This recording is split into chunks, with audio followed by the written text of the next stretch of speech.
So, meine Lieben, schön, dass ihr wieder zurückgekommen seid.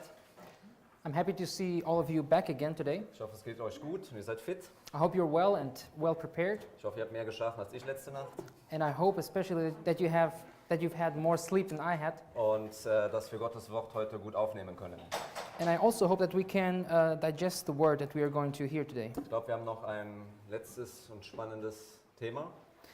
I think we have our last and a very important subject today, Was uns auch wirklich wieder direkt betreffen wird. which has a lot of impact on our personal lives also. Und wenn man so ein bisschen nach draußen guckt, könnte man meinen, man hätte heute Weihnachten, oder? And if you look outside right now, you could think it's Christmas again. Habt ihr euch durch den Schnee gekämpft, um hier hinzukommen?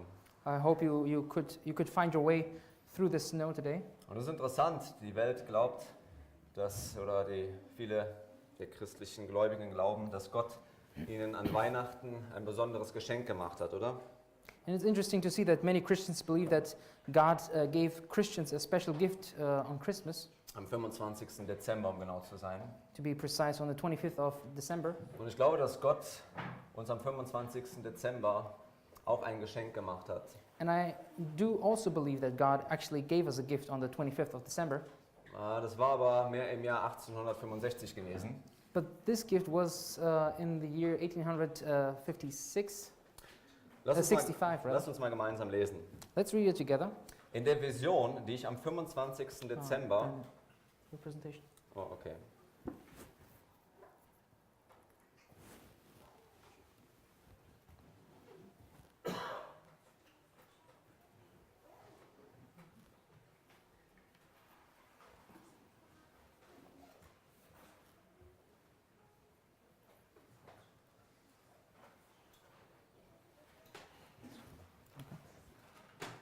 Here we go. In der Vision, die ich am 25. Dezember 1865 in Rochester, New York erhielt, wurde mir gezeigt, dass unser sabbathaltendes Volk nachlässig gehandelt hat, bezüglich des Lichts zu wirken, das Gott uns in Bezug auf die Gesundheitsreform gegeben hat. In the vision given to me in Rochester, New York, in December 25th, 1865, I was shown that our Sabbath-keeping people have been negligent in acting upon the light which God has given in regard to the health reform, that there is yet a great work before us. Und dass wir als ein Volk zurückständig sind bezüglich den Wegen, die Gott eigentlich geöffnet hat. And that as a people, we have been too backward to follow in God's opening providence as He has chosen to lead us. Nun, wir wissen, dass Gott die ersten Gesundheitsreformen im Jahr 1863 gegeben hat. Now we know that God gave us the first health reform ideas in 1863. Aber Gott machte 2 Jahre kurz unmittelbar danach uns darauf aufmerksam, dass wir nach dem Licht, was Gott in den letzten 2 Jahren gegeben hatte, wir als Volk nicht danach gehandelt haben. But only 2 years later, God again told us that we didn't follow the light that was given to us completely. Gott gab es uns eigentlich dieses Licht als Geschenk. God gave us this very gift as this knowledge as a gift. Ich weiß, bis auf den heutigen Tag im Jahr 2018 ist es für viele unter uns immer noch nicht ein Geschenk. And I see until this very day in the year 2018, for many of us, it's still not regarded as a gift. Und viele können es nicht so annehmen, dass Gott uns eigentlich beschenken wollte, sondern hätten sich vielleicht lieber gewünscht, Gott hätte das zurückgehalten. And many of our believers still think that it would be better God wouldn't have told us those truths about health. Als ich das erste Mal mit 7. Tagsadventisten zu tun hatte, When I came in touch for the very first time with Seventh-day Adventists, da war ich 17 Jahre alt at the time I was 17 years old, und da fand ich so ein paar komische Dinge heraus. and at that time I realized a few funny things about Adventists, Vor allen Dingen über die Essgewohnheiten. especially about their habits about concerning food. Ich dachte erst, die sind ein bisschen komisch. And at first I thought, well, they're a little strange. Aber Gott hat mir auch nachher Licht darüber gegeben und mehr Erkenntnis. But later on, God showed me more light and more understanding concerning Und that. heute bin ich sehr, sehr glücklich mit dem Licht, was Gott uns gegeben hat und kann es als Geschenk ansehen. And nowadays, I'm very happy and grateful for the gift that God gave us. Und wir wissen, dass die erste große Versuchung in der Wüste, in der Jesus auch gegenüberstand, der Appetit war. Genauso dort, wo Adam und Eva stand. And as we know from the Bible that Jesus' very first temptation in the wilderness was exactly that of appetite, which is also the first temptation which Adam and Eve fell for. Und uns ist gesagt, dass Jesus diesem furchtbaren Test des Appetits widerstand. And we've heard that Jesus successfully could withstand successfully this temptation, Dass er für uns Menschen in seiner Liebe überwand. and that he do you have it in English as well? Oh, okay. And he overcame in behalf of man, Weil er für uns einen gerechten Charakter entwickeln wollte. working out for him a righteous character. Weil er wusste, dass Satan genau auf diesen 3 Punkten versuchen würde. And he knew that upon these 3 points, Satan would assail the race. Und es ist interessant, dass diese Auseinandersetzung ja im Garten Eden begann. And it's interesting to see again that this conflict started already in the Garden of Eden. Gott sagte, ihr dürft alle Restaurants in Wien besuchen, And God basically said, you visit every single restaurant in Vienna bis auf dieses eine dort. except for this one over there. Wäre das ein schwieriger Test gewesen? Would that be a difficult test for you? Wir haben jetzt nicht viele hier in Wien gesehen, aber ich habe gesehen, es gibt hier viele Restaurants. I mean, I haven't seen a lot in Vienna, but what I've seen is that there are a lot of restaurants Ich around glaube, here. das wäre nicht so schwierig gewesen, das eine da hinten an der Ecke, diesen kleinen Imbiss stehen zu lassen, oder? I think it wouldn't be so hard to neglect only one of them. Aber Gott sagte, dies ist in Ordnung, das eine nicht. But God clearly said that the one is okay to eat and the other one not. Und wir wissen, dass Satan kam und dieses Gesetz Gottes letztendlich in Frage gestellt hat. But we know that Satan came and questioned the law of God. Und ich glaube, dass wir manchmal auch die Gebote, die uns eigentlich als Verheißung gegeben sind, in Frage stellen. And I also think that sometimes we question those laws that are given to us. Auch wenn es zu den Gesundheitsgesetzen kommt. Also when it comes to those questions about health. Und generell in der christlichen Welt ist es heute so, And in general, you could say the same about the Christian world, dass viele Christen glauben, dass Gesundheit nicht wirklich was mit Geistlichkeit zu tun hat. and many Christians believe that health and spirituality are 2 different things. In unserem Weg mit Gott. In our personal walk with God, Und schnell wird gesagt, sagt Jesus nicht, das, was in den Mund hineinkommt, macht den Menschen nicht unrein? often bring up the argument that Jesus said, it's not what comes into the mouth that makes us unclean, but what comes out. Und solange ich darüber bete, ist alles in Ordnung. And as long as I pray over my meal, it's all fine. Ich glaube, das ist ein beständiger Kampf zwischen eigentlich Anmaßung und Glaube, Was ist nochmal Anmaßung?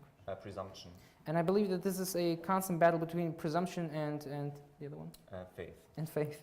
Und ich glaube, dass Satan uns als Christen immer wieder dahin führen möchte, dass wir Gottes Wort nämlich anzweifeln. And I think Satan wants us to bring us constantly to this very point that we struggle with the Word of God and that we doubt it. Und auch wenn es zu den Gesundheitsgeboten kommt, die Gott uns gegeben hat. And especially when it comes to those health issues and messages that were given to us. Und darüber möchten wir heute sprechen, And this is what we want to talk about today. aber ich möchte erst uns adressieren. But first I would like to address us. Ellen White, sie schreibt hier, Ellen White is writing the following. mir wurde gezeigt, dass die Arbeit der Gesundheitsreform bisher kaum in Angriff genommen wurde. I was shown that the work of health reform has scarcely been entered upon yet. Während einige ihren Glauben an das Werk tief spüren und handeln, bleiben andere gleichgültig und haben kaum den ersten Reformschritt unternommen. While some feel deeply and act out their faith in work, others remain indifferent and have scarcely taken the first step in reform. Es scheint in ihnen ein Herz des Unglaubens zu sein, There seems to be in them a heart of unbelief. und da diese Reform den lustvollen Appetit einschränkt, And as this reform restricts the lustful appetite, schrecken viele zurück. many shrink back. Sie haben andere Götter vor dem Herrn. They have other gods before the Lord. Geht mit mir mal in Philipper Kapitel 3 bitte. Why don't we open Philippians chapter 3? Und dort beginnen wir zu lesen ab Vers 18. And there I would like to start to read with you beginning from verse 18. Philipper Kapitel 3 ab Vers 18. So it's Philippians chapter 3 verse 18. Denn viele wandeln, wie ich euch oft gesagt habe und jetzt auch weinend sage, als Feinde des Kreuzes Christus. For many walk, of whom I have told you often, and now tell you even weeping, that they... Also, Entschuldigung. Ihr Ende ist das Verderben, ihr sorry. Gott ist der Bauch, Sie rühmen sich ihrer Schande, sie sind wie gesinnt, irdisch gesinnt.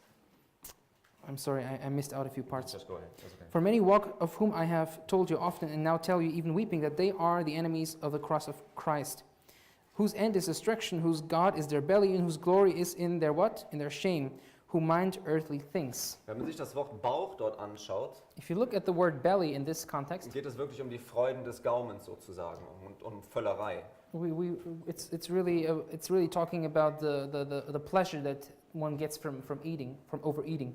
Und Ellen White, sie spricht in diesem Zitat hier von einem Herz des Unglaubens And Ellen White speaks in this quotation of a heart of unbelief. im Kontext der Gesundheitsreform.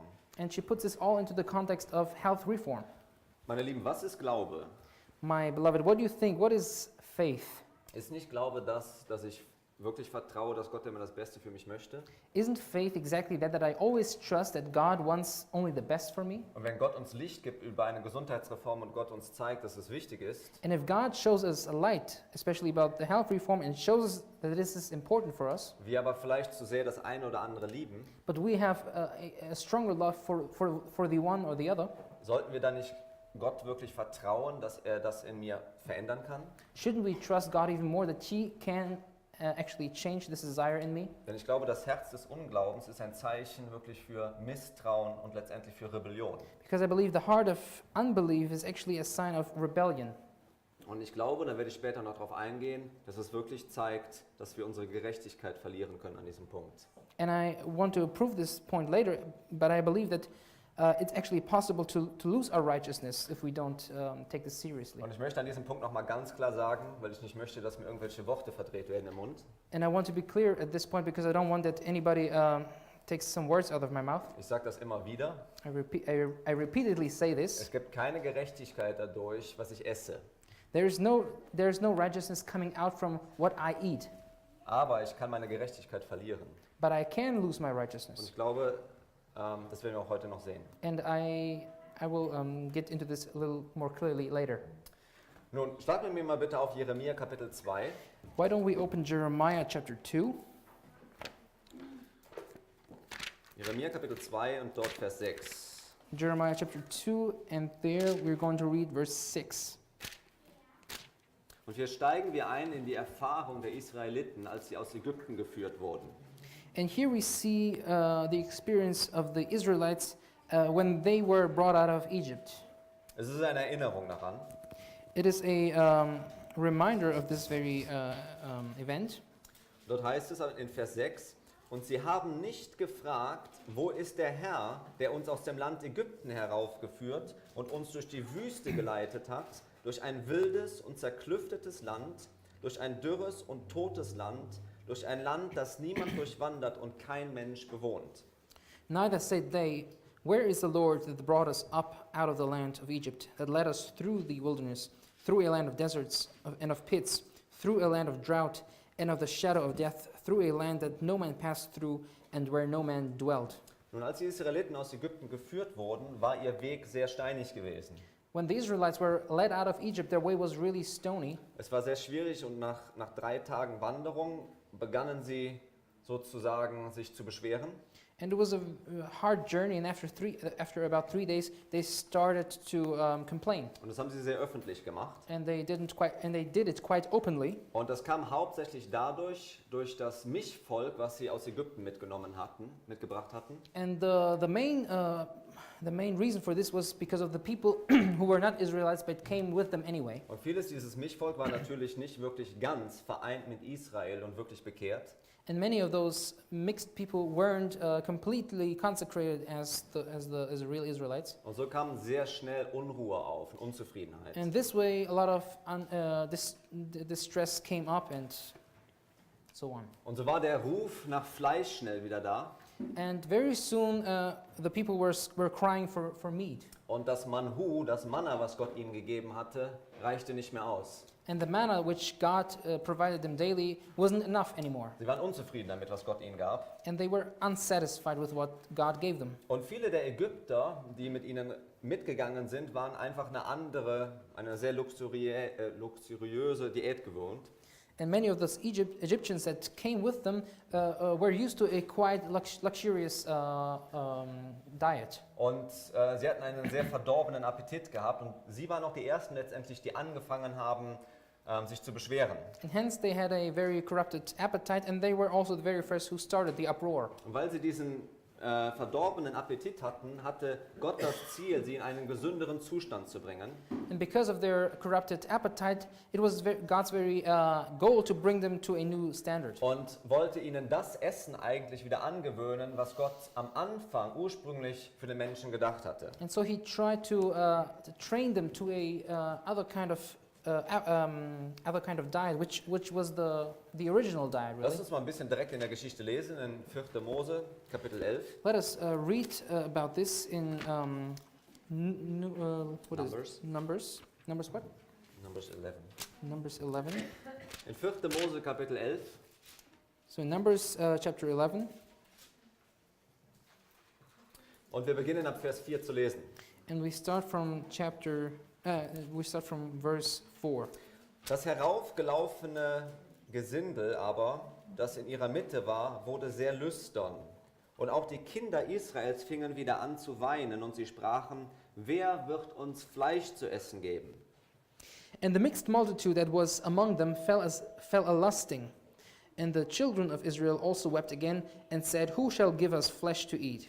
Wir denken an die Fische zurück, die wir in Ägypten umsonst aßen, und an die Gurken und Melonen, den Lauch, die Zwiebeln und den Knoblauch. We remember the fish which we did eat in Egypt freely, the cucumbers and the melons and the leeks and the onions and the garlic.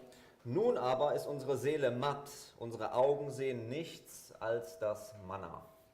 But now our soul is dried away. There is nothing at all beside this manna before our eyes.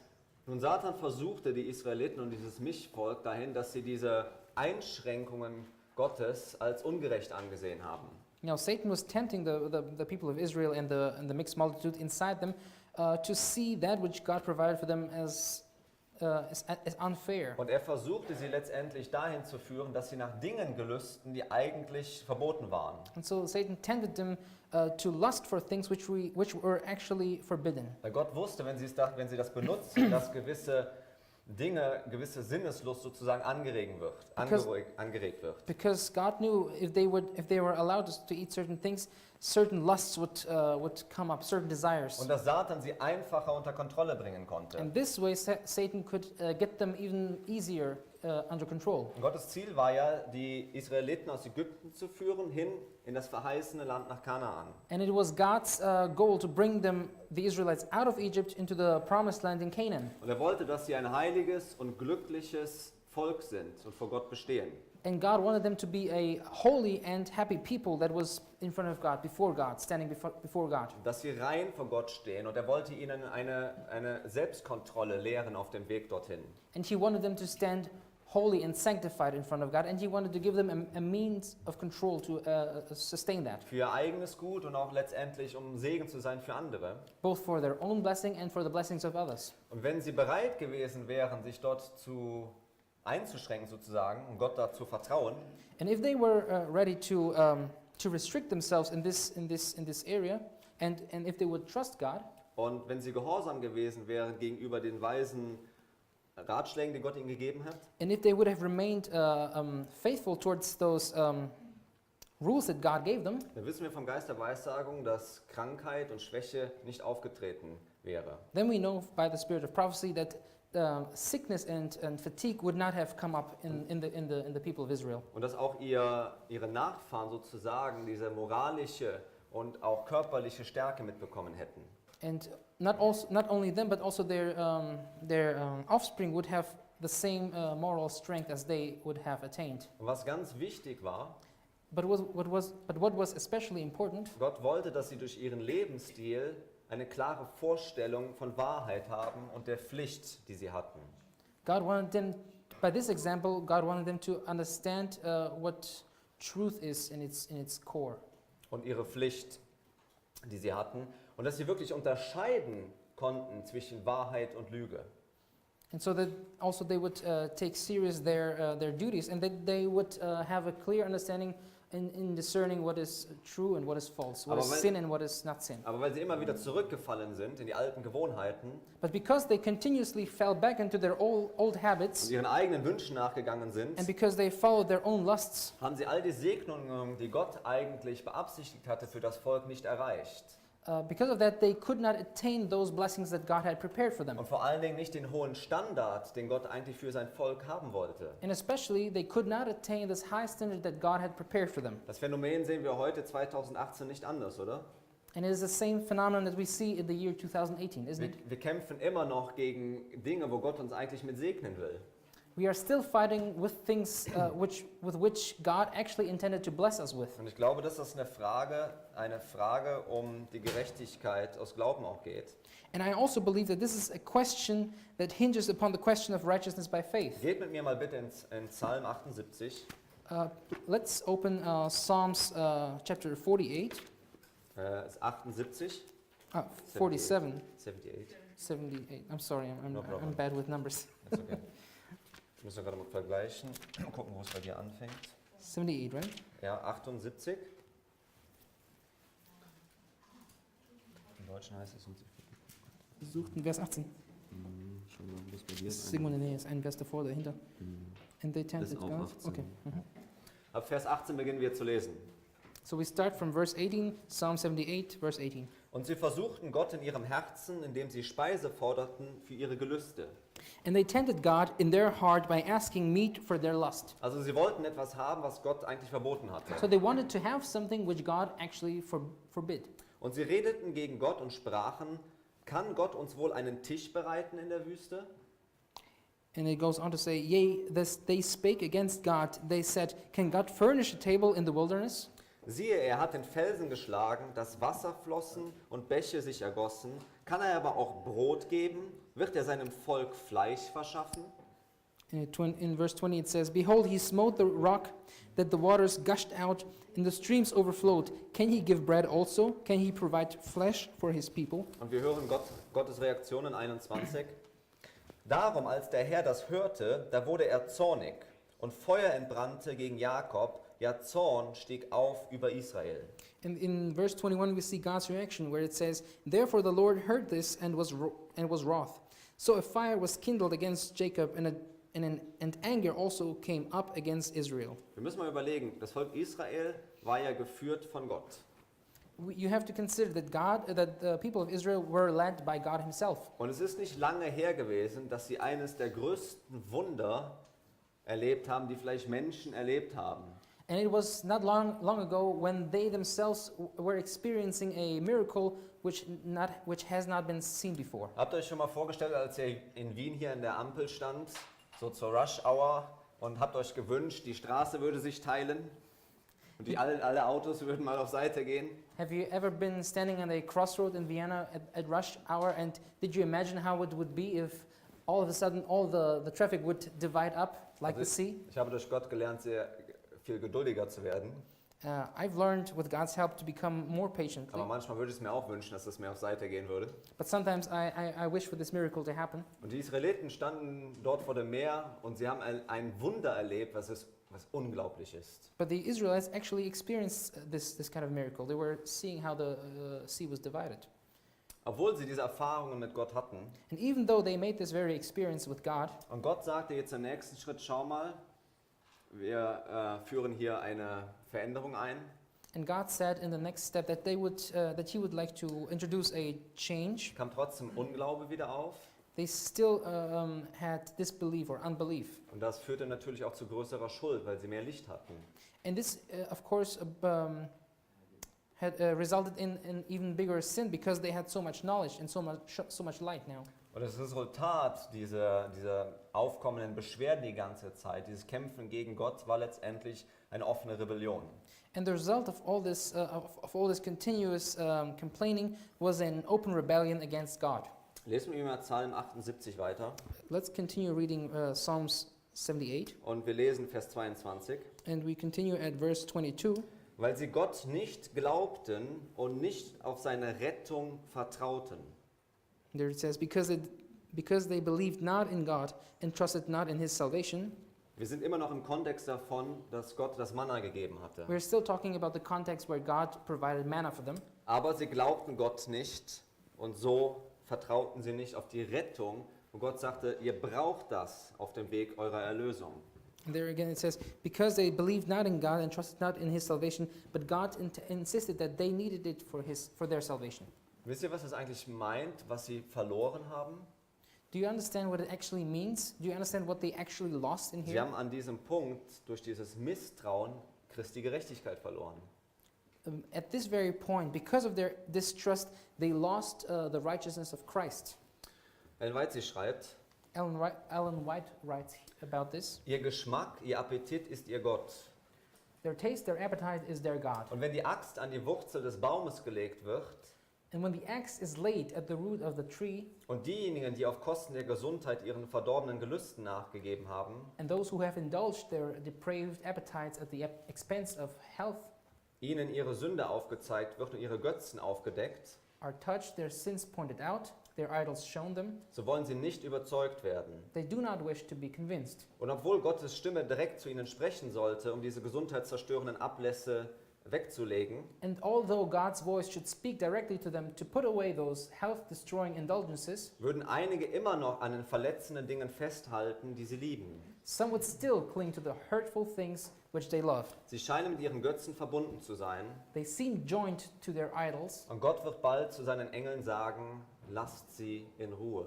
and God will say soon to His angels, let them alone. Erinnert ihr euch noch an den Traum, den ich euch gestern erzählt habe? Do you remember the dream that I've told you yesterday? Links, links, links, du rechts, links, links, beinahe gerettet. About those people in the queue, you go to left, left, left, but you go to the right, but you were almost saved. Wir wissen, dass die Bibel uns lehrt, dass Jesus sagt in Lukas 16, Vers 10, dass wir in den kleinen Dingen treu sein sollen. We know from the Bible in Luke 16 verse 10 that it says that we are supposed to be faithful in the little things. So dass wir auch in den großen Dingen treu sind. And by this we can also be faithful in the great manners, in the great things. An diesem Punkt möchte ich auch noch einmal sagen, And at this point I would like to add dass wir in der gleichen Zeit vorsichtig sein müssen, that at the same time we have to be careful dass wir unsere Erlösung nicht daran hängen und selber in Werksgerechtigkeit fallen. that we don't put our salvation upon this, but at the same time don't lose the importance of this idea.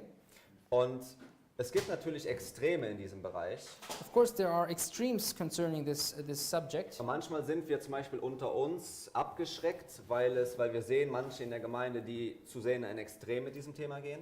And sometimes we are a little scared away by those extremists in our church. Aber wir müssen uns trotzdem selber prüfen und fragen, ob das nicht die Wahrheit ist. But we still have to search our hearts ourselves and ask ourselves whether this is true or not. Erinnert ihr euch an das Video, was ich euch gestern gezeigt habe über Waco?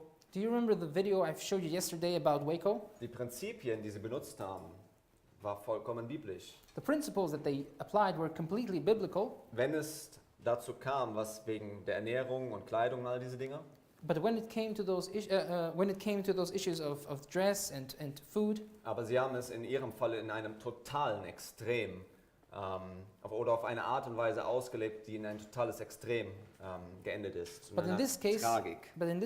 they lived out their understanding of those truths in an obscene way, in an completely extreme way. Aber auf der anderen Seite haben wir auch oft diesen Gedanken, glaube einfach nur. But at the same time, we have, on the other hand, this idea that we just have to believe, Das ist nicht so wichtig. and the rest is not so important, Gesundheit hat nicht viel mit Geistlichkeit zu tun. and that health would not have anything to do with spirituality, Lebensstilfragen. and lifestyle questions are also not so important. Sagt Jesus uns nicht, dass wir bei jedem Wort, aus jedem Wort leben, welches aus dem Mund Gottes kommt? Doesn't Jesus say that we are supposed to live by every word that comes out of the mouth of God? Und es kann sein, dass das genau das ist, was ich brauche, vor allen Dingen in der Zeit, in der wir jetzt leben, And maybe this is exactly what I need, especially in the time we live in nowadays, was meinen Charakter entwickeln wird und meinen Glauben stärken wird. which will improve my character and strengthen it. Deshalb wäre ich vorsichtig, schnell zu denken, das Thema beiseite zu legen. Therefore, I would be careful to put this subject aside too quickly. Weil sie sagt, dass die Gesundheitsreform, so wurde es mir gezeigt, ein Teil der dritten Engelsbotschaft ist. Ellen White said that this health reform message is part of the three angels' message. Und sie sagt, dass Gottes Volk nicht auf den lauten Ruf des dritten Engels vorbereitet ist. And she continues to say that the people of God are not prepared for the third cry of the third angel's message. Wir haben bereits gesehen, dass dieser laute Ruf, wo die Herrlichkeit Gottes in der Welt gezeigt wird, ein Symbol dafür ist, wie Gottes Charakter in dem Volk Gottes dargestellt wird. We've seen that the loud cry. Can you repeat this, please? Dass der laute Ruf ein Symbol dafür ist, wie Gottes Charakter in der Welt wiedergespiegelt wird. So the loud cry is a symbol for that, how God's character is being represented by His people in the world. Und sie sagt weiter, sie haben eine Aufgabe für sich selbst, die sie nicht Gott überlassen sollten. And she continues to say that they have a job to do. Do you have it also Die man in nicht English? Gott überlassen sollte. They have a work to do for themselves which they should not leave for God to do for them. Sondern, schlag mit mir mal auf, 2. Korinther Kapitel 7. Let's open 2 Corinthians chapter 7. Wir haben diesen Text gestern schon einmal gelesen. We've read this text yesterday already. 2. Korinther Kapitel 7 ist eine wundervolle Verheißung. 2 Corinthians chapter 7, it's a wonderful promise Denn es spricht über die Verheißungen Gottes. because it talks about the promises of God. 2. Korinther Kapitel 7, Vers 1. 2 Corinthians chapter 7, verse 1. Weil wir nun diese Verheißungen haben, Geliebte, so wollen wir uns reinigen von aller Befleckung des Fleisches und des Geistes zur Vollendung der Heiligkeit in Gottes Furcht. Having therefore these promises, dearly beloved, let us cleanse ourselves from all filthiness of the flesh and spirit, perfecting holiness in the fear of God. Sehen wir daher, dass Gesundheitsreform wichtig ist? Do you understand now? Do you see now that health reform is important? Und es ist natürlich viel mehr als nur zu essen. And it is not only concerned Or with, wie wir with essen. what we eat and how we eat. Das sind noch andere Themen natürlich. There are also other subjects included into this. Aber es ist bei der Ernährung immer so, dass es wirklich einen unmittelbaren Effekt haben kann, dass man ziemlich schnell falsche oder richtige Entscheidungen trifft. But especially with our diet, it has we know that it has a pretty quick effect on how we make decisions. Nun der Spätregen, der hier angesprochen ist, den wir geben sollten, And the latter rain, which is mentioned here, which we want to get someday, kann Gott nicht über uns ausgießen, God cannot provide this latter rain wenn wir nicht in Christi Kraft den Sieg anstreben über einen pervertierten Appetit. unless through the power of Christ we attempt to overcome this sin which comes by appetite, by a bad appetite. Es ist ein Teil der Erfahrung, die Gott uns durch den Frühregen geben möchte. It is part of an experience that God wants to give us by the former rain. Frühregen, dann Spätregen für eine besondere Ausstattung in der Zeit der großen Trübsal. So we need both the former and the latter rain as a special preparation for the time of tribulation in the last days. Weil sie sagt, Völlerei ist die vorherrschende Sünde in diesem Zeitalter. And White says gluttony is the prevailing sin of this age. Was ist der Appetit, ein verdorbener Appetit? So what is a corrupted appetite? Die vorherrschende Sünde in diesem Zeitalter. It is the prevailing sin of this age. Könnt ihr euch vorstellen, warum sie sagt, dass es vorherrschend ist? Could you imagine why she says that it is prevailing? Da, wo Adam und Eva gestartet sind, wo sie beim Appetit gefallen sind, There where Adam and Eve started, where they fell because of their appetite, hatte das Folgen. did this decision have consequences? Und es ist wirklich so, dass wenn wir einen pervertierten Appetit haben, And it is the same with us. If we have a perverted appetite, es führt auch heute immer noch oft zu anderen Sünden dann. it also leads us many times to other sins as well. Es gibt einen Vortrag im Internet, There's a presentation lecture, in the internet den ich gehalten habe mit dem Thema der Appetit und der Fall des Menschen. which I was presenting, and it was about the appetite and the fall of man. Wenn ihr möchtet, könnt ihr euch den einmal anschauen. Da spreche ich genau mehr über diesen Punkt. If you like, you can watch this later, and I'm talking exactly about this very point. Dass nämlich durch den Appetit oft weitere Sünden folgen. That because of our corrupted appetite, many other sins are the result of this corrupted Lass appetite. uns weiterlesen. Let's keep reading. Begieriger Appetit macht Männern und Frauen zu Sklaven und sie erniedrigen, man kann es auch mit verblöden übersetzen, ihren Intellekt und erniedrigen ihre moralischen Empfindungen in einem solchen Maße, dass die heiligen, erhöhten Wahrheiten des Wortes Gottes nicht gewürdigt werden. She says, lustful appetite makes slaves of men and women and beclouds their intellects and stupefies their moral sensibilities to such a degree that the sacred elevated truths of God's word are not appreciated. Geht mit mir mal in Sprüche 23 bitte. Please open Proverbs chapter 23. Ich bin froh, dass ich die Übersetzung jetzt wieder habe, I'm happy that I have the English translation again, weil leider die deutsche Übersetzung ein bisschen schwach an dem Punkt hier ist. because the German translation is a little weak at this point. Sprüche 23, Proverbs 23, Vers 2. verse 2. Setze ein Messer an deine Kehle, wenn du gierig bist. And it says, and put a knife to thy throat, if thou be a man given to appetite. Was sagt die englische Übersetzung? Bei mir heißt es, wenn du gierig bist. Wie heißt es bei dir? A man given to appetite. A man given to appetite. Also wenn man quasi dem Appetit hingegeben ist. Ja? Setze ein Messer an deine Kehle, wenn du dem Appetit hingegeben bist. Nun meint Gott das wortwörtlich, dass wir das tun sollten? Now, is God talking about a literal thing that we should do? Should we glaube- literally put a knife at our throat? Ich glaube nicht, aber ich glaube, dass Gott uns etwas damit sagen will. I don't think so, but I believe that God wants to tell us something. Ich glaube, dass wir ich stelle eine Frage vorher. I'll bring you a question to clarify this. Was meint ihr, wie viel Prozent der Menschen, die im Krankenhaus liegen, liegen dort wegen ihrem schlechten Lebensstil? How many of you believe that many people who are now in the hospital are there because of their bad lifestyle choices? Was würdet ihr schätzen? How many would you Wahrscheinlich assume? so, ne? 80-90% sagt man immer in den About Studien. 80 to 90%, all the statistics say. Und ich glaube, was Gott uns hier sagen will, ist folgender Punkt. And I believe what God tries to tell us here is the following, Dass wenn wir schlechte Lebensstilentscheidungen treffen, which is if we make bad lifestyle decisions, dass die Chance darin besteht, dass wir uns langsam töten, sehr hoch ist. that the chance that we kill ourselves slowly but surely Dass wir, Ist high. dass wir Selbstmord begehen. is very high, and that we are in a way committing suicide. Aber Gott möchte, dass wir leben und glücklich sind. But God wants us to live and be happy, Und dementsprechend wird Gott uns auch an diesen Punkten richten müssen. and according to this, God will have to judge us. Aber wir sollten darüber nachdenken, ob wir oder was wir in dieses Meisterstück, was Gott geschaffen hat, wirklich hineinstecken. And we should be really aware of what we put into this masterpiece which God created. Und ich weiß, dass Menschen an diesem Punkt mit dem Appetit sehr zu kämpfen haben. And I know that many people have to fight when it comes to their appetite.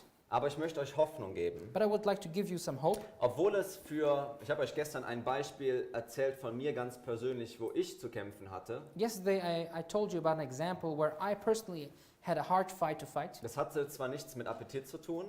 Even though it had nothing to do with appetite, Appetit war für mich kein großer Kampf gewesen. appetite itself was not a big struggle for me. Ich habe es immer sehr schnell als Segen erfahren, mich dort umzustellen. It was a blessing that I was pretty quick to adapt in this area. Aber Gott sagt uns, verspricht uns generell, But God promises us in general. lass uns das erst gerade mal von der Bibel nehmen. Let's open it in the Bible. Es gibt so viele Texte dazu, aber wir nehmen jetzt einen kurzen. Geht mit mir mal das Buch Judas. There are so many texts about this, but I would like to read to you just a short one. Please open the book of Jude. Und die Frage ist aber, mit welchem Glauben wir diesen Text lesen. And the question now is, with what kind of faith we read this text? Und wir dürfen Gott bitten, dass er uns den Glauben schenkt, diese Texte wirklich als Verheißung für uns in Anspruch zu nehmen. And now we should ask God to give us the right faith to understand this correctly. Vers 24. And it says in verse 24, Dem aber, der mächtig genug ist, euch ohne Straucheln zu bewahren und euch unsträflich mit Freuden vor das Angesicht seiner Herrlichkeit zu stellen. Now unto him that is able to keep you from falling and to present you faultless before the presence of his glory with exceeding joy. Was verspricht Gott uns? So what is God promising us? Dass es ihm möglich ist, uns vor dem Fallen zu bewahren.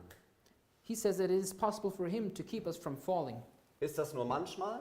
Does it apply only some of the time? Oder wenn der Schokoriegel auf einmal mir ins Gesicht springt, Or does it also apply trifft if, das dann nicht zu? or does it not no longer apply if the chocolate bar is right in front of my face? Gott ist mächtig genug, meine Lieben. God is powerful enough, Und auch wenn wir manchmal lange damit zu kämpfen haben, and even if we have to struggle with this one issue for a long time, aber wenn wir dranbleiben, Gott nimmt es weg. Er hat es versprochen. but if we stick to it, God will eventually take it away. He promised it. Wisst ihr, wie weit Gottes Versprechen reicht? Do you know how far God's promise is reaching? Lest mal mit mir im Geist der Weissagung. Let's read together in the spirit of prophecy. Für mich ist es eine wundervolle Verheißung. For me, this is a wonderful promise. Manche krampfen manchmal dabei zusammen, wenn sie sowas lesen, weil sie wieder auf sich selber gucken, anstatt auf Christus. Some get very tense when they read this because they don't look at Christ but rather look at themselves. Nur durch die machtvolle Kraft der dritten Person der Gottheit konnte der Sünder könnte der Sünde widerstanden und sie überwunden werden. And there it says, only through the mighty agency of the third person of the gospel, sin could be resisted and overcome. Christus hat seinen Geist als eine göttliche Kraft gegeben, Christ has given his spirit as a divine power um ein paar ererbte und anerzogene Neigungen zum Bösen zu überwinden. to overcome all hereditary and cultivated tendencies to evil. Ihr beschwert euch nicht. Ich dachte, ihr seid Protestanten. You don't You don't protest. I thought you were Protestants. What's the Um matter? alle ererbten und alle selbst anerzogenen Neigungen zum Bösen zu überwinden. Alle. To overcome all cultivated and all hereditary cultivated tendencies of evil. Geschwister, ist das Evangelium? Dear brothers and sisters, is this the gospel?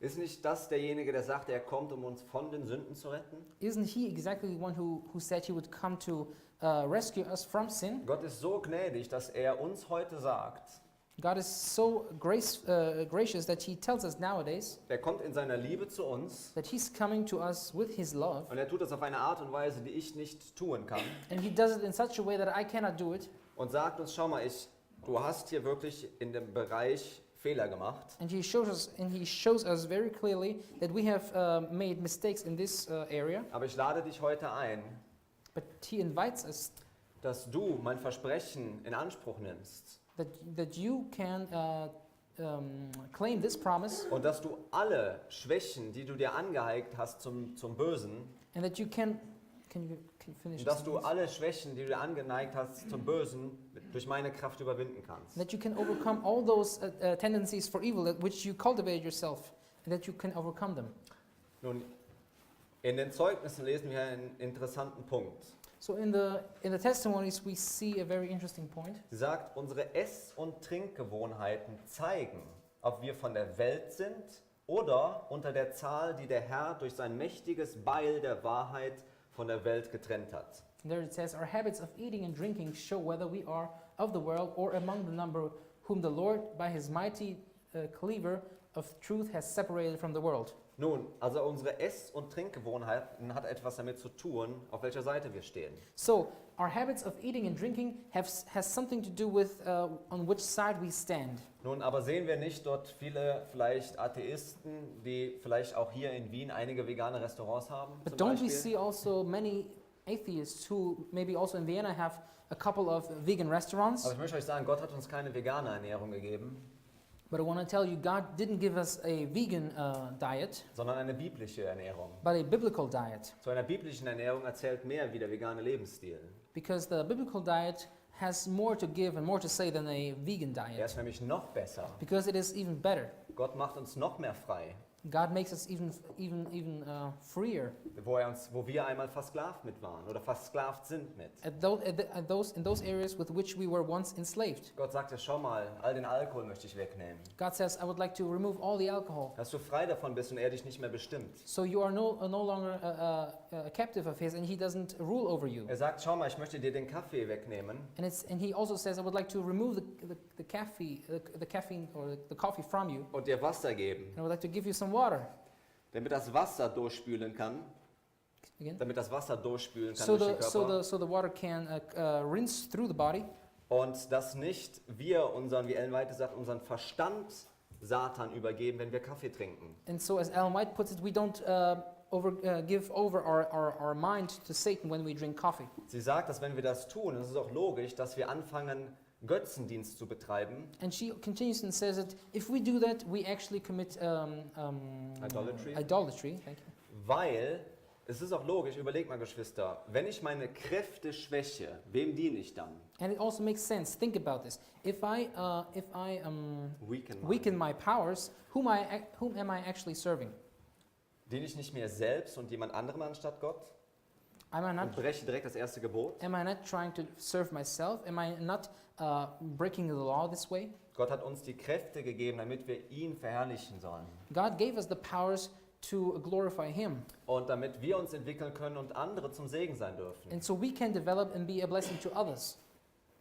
Deshalb sagte Gott auch, hat uns Gott andere Dinge gegeben, wo er gesagt hat, schaut mal, lasst den Käse beiseite und lasst diese Dinge beiseite. And therefore, God also said that we should leave aside the cheese and some other things also.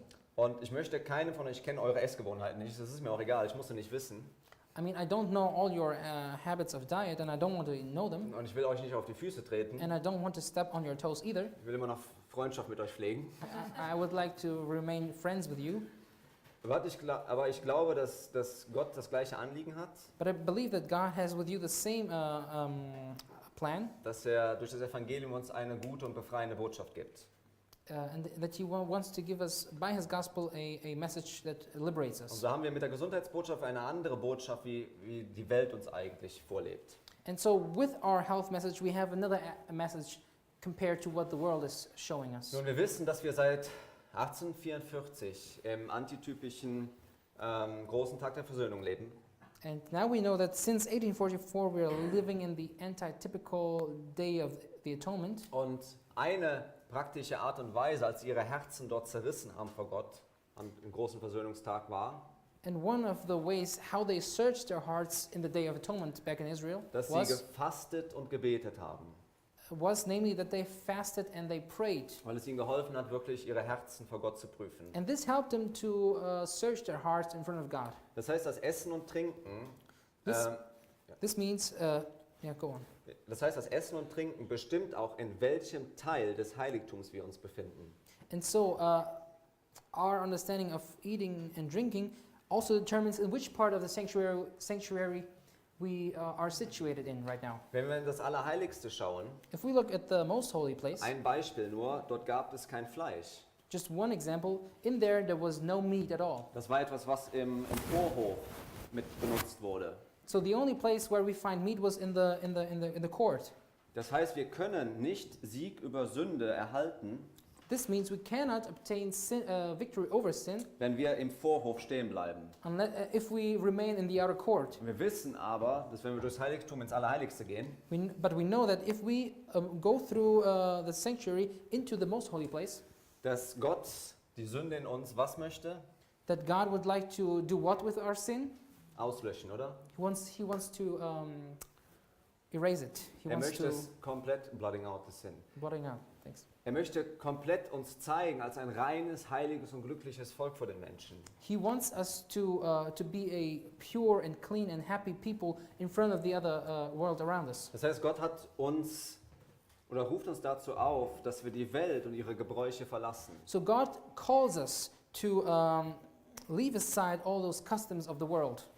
Im 7. Band der Zeugnisse, And in the 7th volume of the Testimonies, auf Seite 135 im Englischen, and at the page 135 in the English ich habe es version, jetzt nicht mit mir, unfortunately I don't have it with me, Ellen White spricht davon, dass wir Schritte machen sollen, progressive Schritte in der Umstellung unseres Lebensstils. Ellen White talks about making progress and a lot of progress in our way.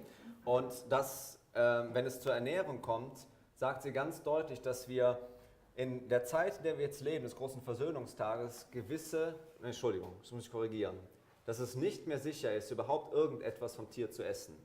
And she also says in this context that it is no longer safe in this day and age to eat anything that comes from an animal. Ich möchte euch noch auf einen zweiten kurzen Vortrag hinweisen. I would like to direct your attention to another presentation of mine. Den findet ihr auf YouTube, da ist der Appetit und das Mahlzeichen des Tieres. And the title of it is The Appetite and the Mark of the Beast. Dort könnt ihr mehr zu diesem Punkt lernen. And there is even more information about this topic. Getrennt zu sein, wie wir es in dem Zitat von Ellen White gelesen haben von der Welt, bedeutet aber auch, To be separated, as we've read just recently in the quote of Ellen White, means also dass Gott uns gesagt hat, dass wir in eine Zeit kommen, Offenbarung 13 beschreibt es, and God said, was? und getrennt zu sein von der Welt, Yeah, I had this. bedeutet aber auch, dass wir, wie Offenbarung 13 es beschreibt, To be separated from the world also means, as we find in Revelations 13, dass wir einer Krise bevorstehen, it means that we are standing just before a crisis wo wir nicht mehr im Kontext des Mahlzeichen des Tieres, in which we are. Can you finish the sentence? dass wir in dem Kontext von dem Mahlzeichen des Tieres nicht mehr kaufen und verkaufen können. That in the context of the mark of the beast, we are no longer capable of buying and selling anymore. So hat Gott uns eine Botschaft gegeben, aufs Land zu ziehen. And therefore, God gave us the message that we should adapt to country living, Und dass wir dort beginnen sollen, unser eigenes Essen anzubauen. and that we should start to grow there our own food. Und während Satan derzeit versucht, uns zu töten durch das ganze GMO, And while Satan tries to kill us through all those genetic engineering, wissen wir, dass Satan derjenige ist, der auch die Schrift immer wieder verdreht, oder? we also know at the same time that Satan is the one who is trying to confuse the scriptures. Und ich glaube, dass Satan versucht, die christliche Welt, wenn es auch zu diesem Thema kommt, And I believe that Satan is trying the same thing in the Christian world, especially when it comes to this topic, dass er gewisse Schriften herauspickt that he pulls out certain parts of scripture und sie sozusagen zum Fallstrick macht für Christen, wenn es in dieser Frage and kommt. makes them a stumbling block for Christians when it comes to this So topic. dass Christen denken, das Thema ist unwichtig in meiner Beziehung zu Jesus. So that Christians believe that this topic is not of such a high importance when it comes to my relationship to Jesus Christ. Ich glaube, viele, so wie ich es früher auch war, sind einfach ignorant in diesem Thema. And I believe that Unwissend. many, as I used to be, are just ignorant concerning this topic. Das Problem wird aber, wenn ich willentlich das Licht ablehne. The only problem that comes up or arises is if I willingly decline or reject the light that Und wir comes to werden me. uns jetzt gleich ein paar dieser Texte anschauen. And now we're going to look at a few other texts. Aber ich möchte vorher noch einen Gedanken nehmen aus dem Buch 1. Samuel. But before that, I would like to direct your attention to another thought in 1 Samuel, Kapitel 15, chapter 15, um das Ganze aufzubauen und zu untermauern. to Build up my thought. yeah. 1. Samuel, Kapitel 15, und wir lesen dort Vers...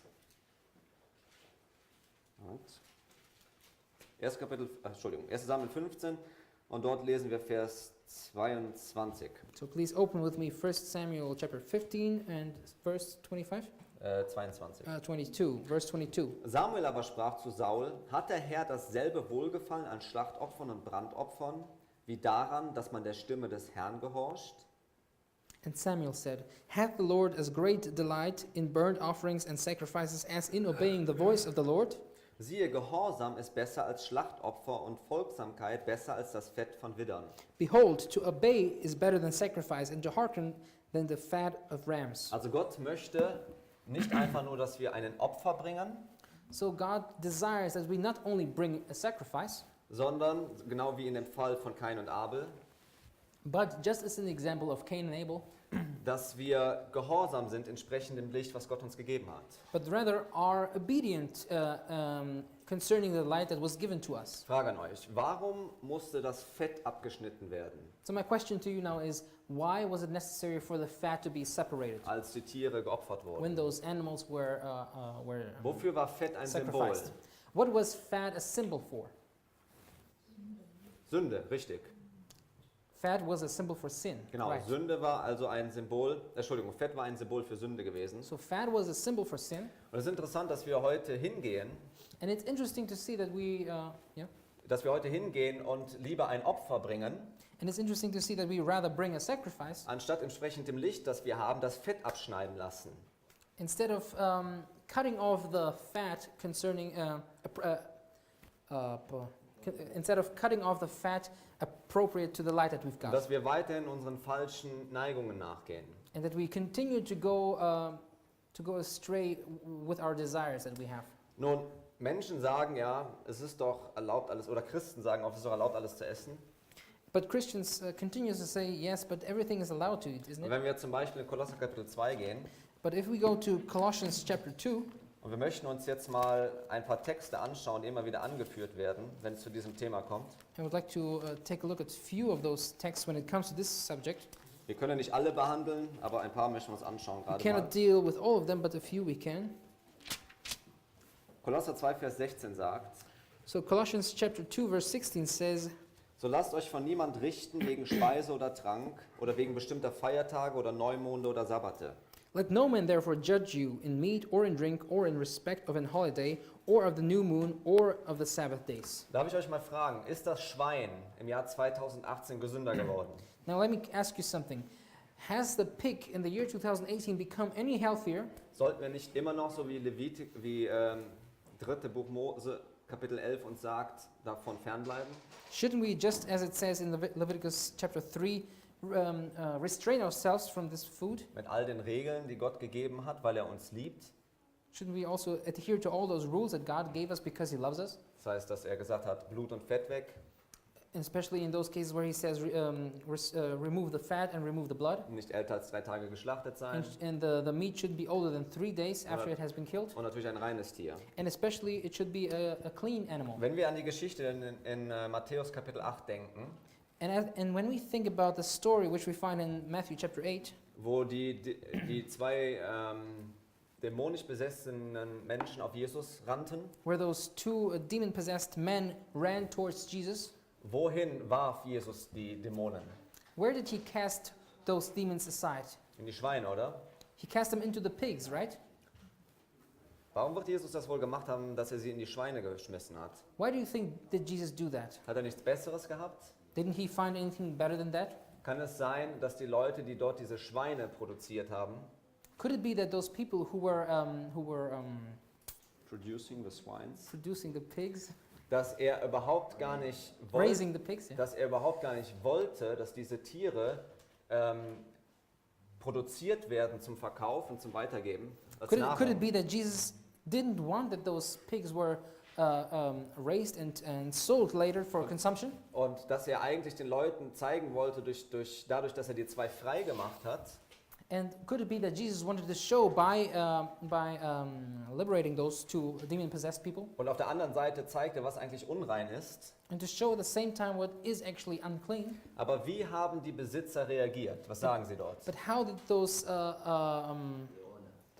owners, how did they react to that Sie haben miracle? Jesus gebeten, bitte die Stadt zu verlassen, oder? They asked Jesus to leave the city, didn't they?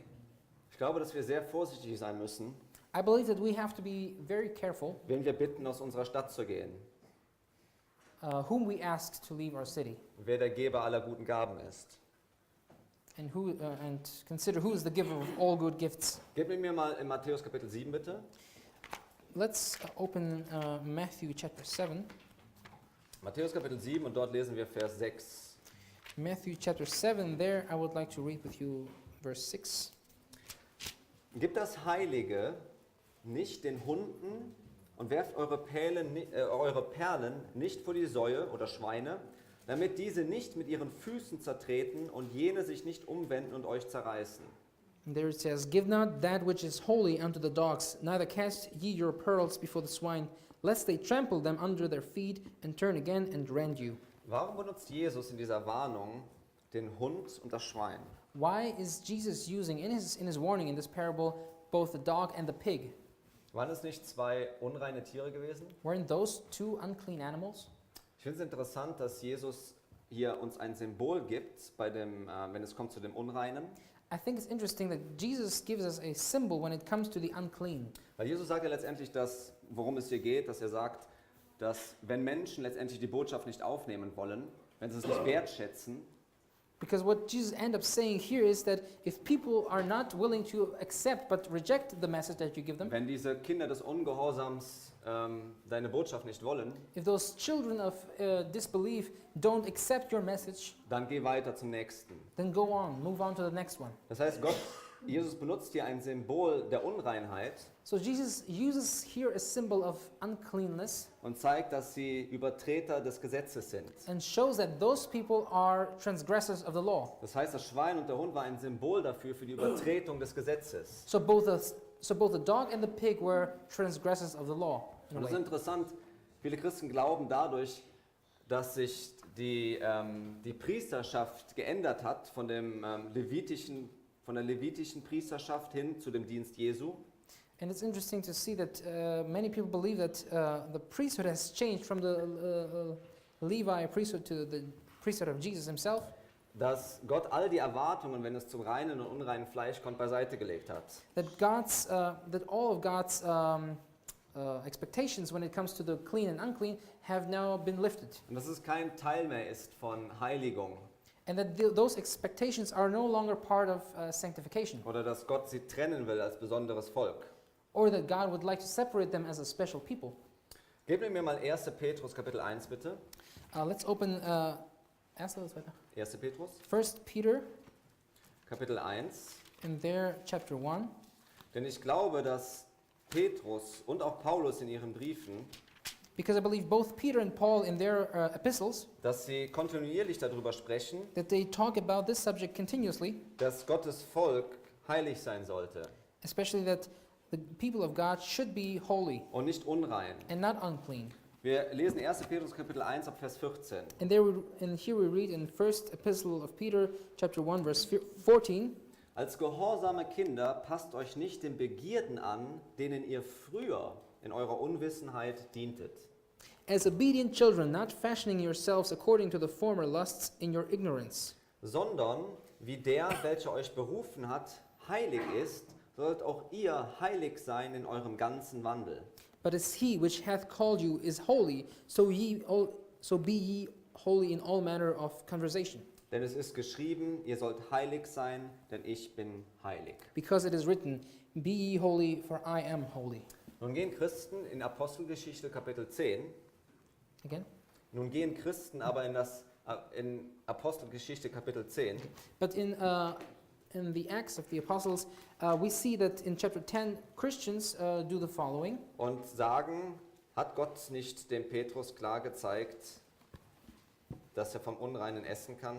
Didn't God very clearly say that Peter can eat also from the unclean now? In dieser Vision, die Gott dem Petrus dort gegeben hat. In this vision which God gave to Peter? Das ist interessant in Apostelgeschichte Kapitel 10, Vers 14.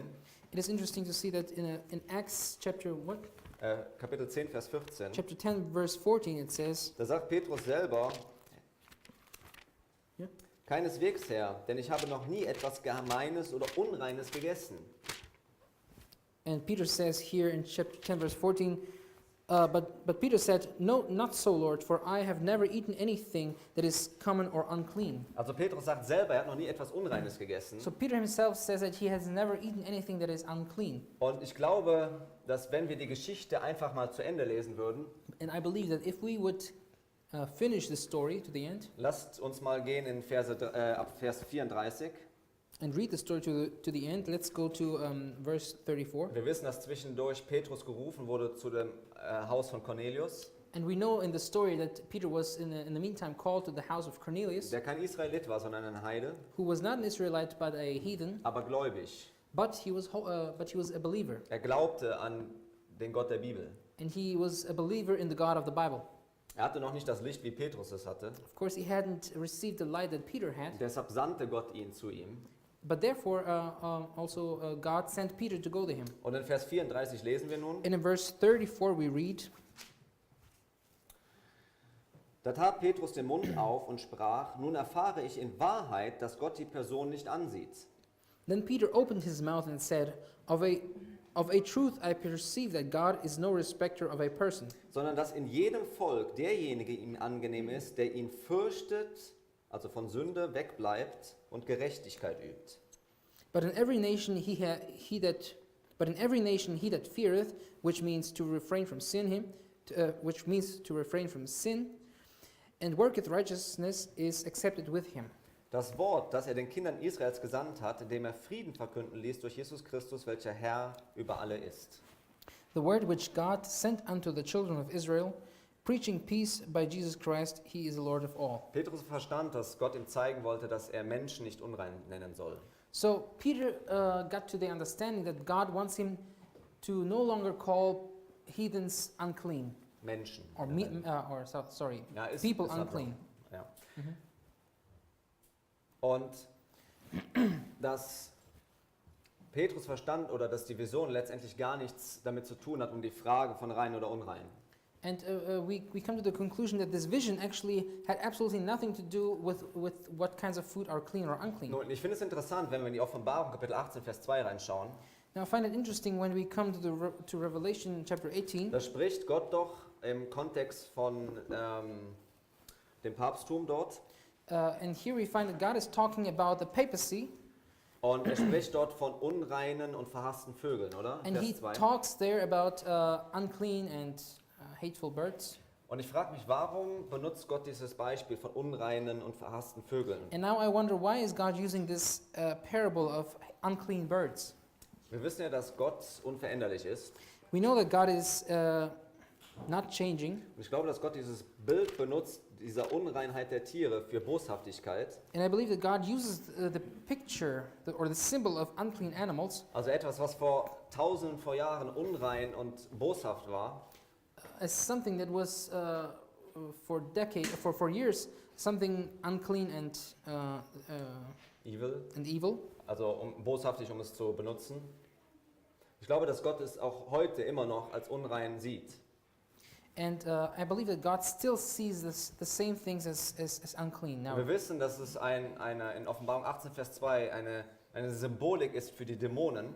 And we know also that in Revelations 18 verse 2, those birds are a symbol for demons. Und dieses Bild, was Gott benutzt, würde keinen Sinn machen, wenn es keine Unterscheidung mehr gäbe zwischen rein und unrein. And this symbol that God uses there wouldn't make any sense if God was no longer making a difference between clean and unclean Das things. Gleiche sehen wir in Offenbarung Kapitel 16, Vers 13, wo es von diesen unreinen Fröschen spricht. And Oder? the same we see in Revelation 16 where it's talking about those unclean frogs. Frösche waren unreine Tiere. Frogs were also unclean Und auch animals. sie werden benutzt, um das Boshafte, das Dämonische aufzuzeigen. And they were also used as a symbol for the hateful and the evil. Geben wir mal in Jesaja 66 bitte. Please open with me Isaiah chapter 66.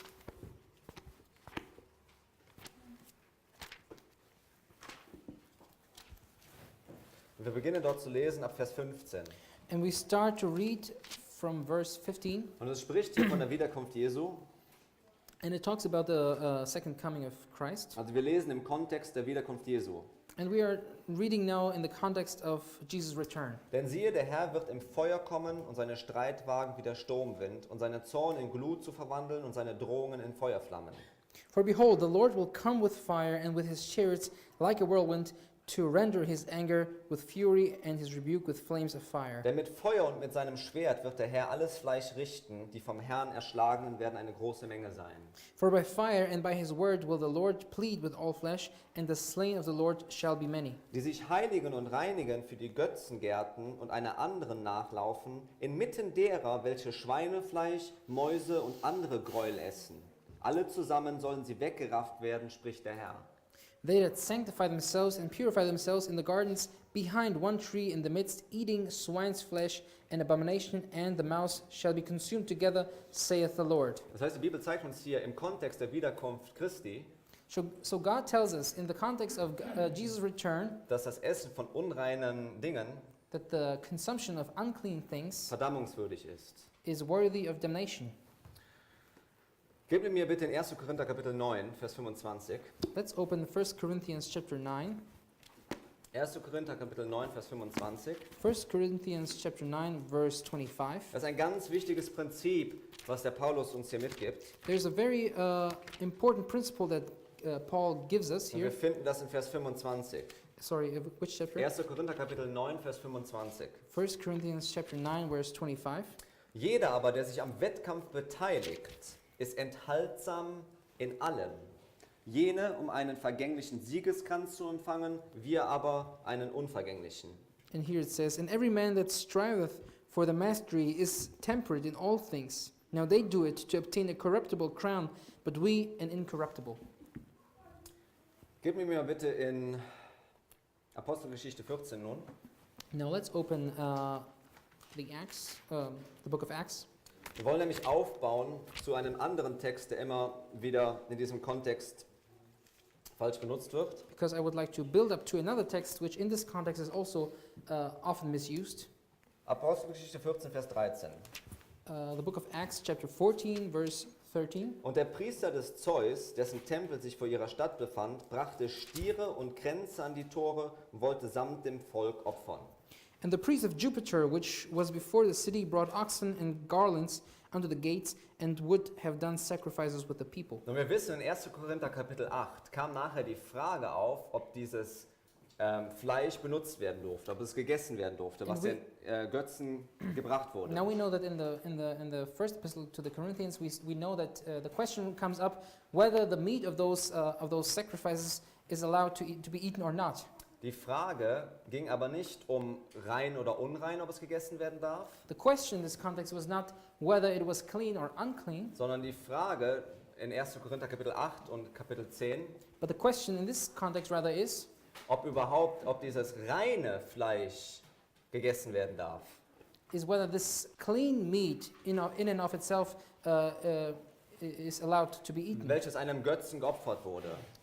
Because it was sacrificed to a idol. Und später in 1. Korinther Kapitel 10, And later in second or first? 1. Korinther Kapitel 10, And later in the first epistle to the Corinthians in chapter 10, da drückt Paulus seine Besorgnis aus, there Paul expresses his concern wenn du jemanden vor dir hast, quasi der in dieser Frage anders denkt, and says that if you have somebody who in this question has a different opinion, ob du dieses reine Götzenfleisch essen darfst, pondering whether you are allowed to eat this meat that was sacrificed to the idols, dass du aufgrund, dass du ihn nicht quasi Anstoß dass du gibst. ihn nicht anstoßt, danke, So you don't, and his concern was that you don't give him any offense ja, dass du ihm keinen Anstoß by gibst. contradicting him in this matter. Und es ging gar nicht um die Frage, ob das reines oder unreines Fleisch war. Es war And- für den Juden klar, dass sie kein unreines Fleisch essen And it durften. was not the question at all whether this meat was clean or unclean. For the Jews, it was very clear that there is no place for unclean meat. Gebt mit mir in 1. Timotheus Kapitel 4 Now let's go to the to 1 Timothy chapter 4, und wir möchten noch mit einem anderen Teil hier handeln, uns beschäftigen, and I would like to deal also with another part in this area, der uns überleiten wird in das abschließende Thema gleich auch. which will bridge us to another subject. 1. Timotheus Kapitel 4, Vers 3. So 1 Timothy chapter 4, starting from verse 3. Sie verbieten zu heiraten und Speise zu genießen, Forbidding to marry and commanding to abstain from meats die doch Gott geschaffen hat, which God hath created, damit sie mit Danksagung gebraucht werden von denen, die gläubig sind und die die Wahrheit erkennen. which God hath created to be received with thanksgiving of them which believe and know the truth. Jetzt könnte jemand sagen, schau mal, das bist du doch. And now someone could say, well, this is exactly describing you. Du verbietest uns hier etwas. You are trying to restrict something from us. Ich kann euch sagen, ich bin es nicht, ich verbiete euch nicht zu heiraten. I can tell you, I'm not the one that is described here. I'm not forbidding you to marry. Ich glaube, die Bibel beschreibt hier jemand anderes, da kommen wir aber gleich noch zu. I believe the Bible talks about someone else, but we will get to this point a little later. Nun, was war die Motivation dieser falschen Lehrer? Now, what was the motivation of those false teachers? Lass uns noch weiterlesen in Verse 4 und 5. Let's, Achso, das hatten wir schon gelesen, Entschuldigung, oder? Ja. Nee, hatten wir noch nicht. Vers 4 und 5. Denn alles, was Gott geschaffen hat, ist gut und nichts ist verwerflich, wenn es mit Danksagung empfangen wird. For every creature of God is good, and nothing to be refused if it be received with thanksgiving. Denn es wird geheiligt durch Gottes Wort und Gebet. For it is sanctified by the word of God and prayer. Was war also jetzt diese Motivation dieser falschen Lehrer? So what was the motivation of those false teachers? Hat Paulus Timotheus gewarnt quasi davor, dass das göttliche Gesetz bezüglich rein und unrein nicht mehr gilt? Was Paul warning Timothy and saying that law of God concerning which things are clean and unclean, Oder ging, that they es, are no longer valid? oder ging es um etwas anderes? Or was it rather talking about something different? Ich glaube, dass diese Lehrer darauf abzielten, dass sie Gesetze aufrichten wollten, die man in der Bibel so nicht findet. My understanding is that those teachers were trying to set up laws that are not found in this way in the Bible. Zum Beispiel, deshalb bin ich auch froh, dass im Kontext Gott uns gezeigt hat, dass wir sagen, dass ihr nicht heiraten dürft. And therefore I'm happy that in this context it is also mentioned that we are not allowed to get married. Weil wir wissen, dass die Bibel uns ganz klar sagt, dass Ehe ein Segen sein kann. Because the Bible says very clearly that marriage is a blessing. Wenn wir verstehen, dass Timotheus dort in Ephesus ein Problem hatte mit Menschen, die griechische Philosophie verbreiteten, If we read about this and we hear that Timothy had a problem with Greeks that had a Greek philosophy, und diese falschen Lehrer, sie glaubten, dass der Körper an sich böse ist, and those Greek philosophers, they had this understanding that the body in and of itself was something evil, und sie quasi strikte Regeln gaben, and therefore they gave those strict rules, dass wenn sie das selber machen, so selbstdiszipliniert sind, dass sie dadurch gerecht sind. and they thought that by restricting and denying themselves, they would become righteous. In Verse 1 und 2 And in the verses 1 and 2, zeigt Paulus aber den wirklichen Ursprung dieser heretischen Lehre. Paul shows us very clearly the origin of this heretical teaching. Wir lesen, der Geist aber sagt ausdrücklich, dass in späteren Zeiten etliche vom Glauben abfallen und sich irreführenden Geistern und Lehren der Dämonen zuwenden werden.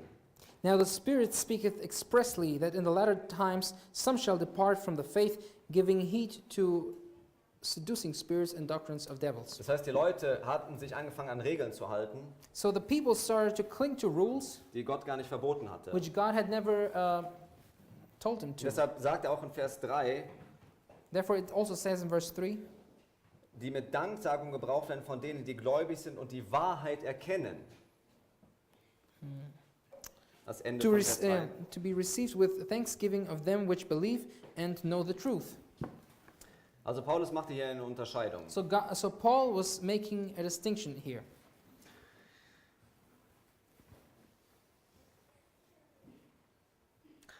Lass uns noch zu einem Beispiel gehen in Matthäus Kapitel 15. Let's take another look at another example in Matthew chapter 15. Matthäus Kapitel 15 und wir lesen dort Vers 11. Matthew chapter 15 and we read verse 11.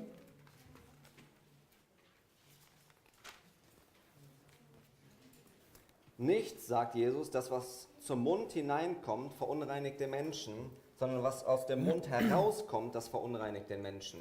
And Jesus says, not that which goeth into the mouth defileth a man, but that which cometh out of the mouth, this defileth a man. Und viele Christen sagen mir, schau mal, Jesus sagt doch, wir können essen, was wir wollen.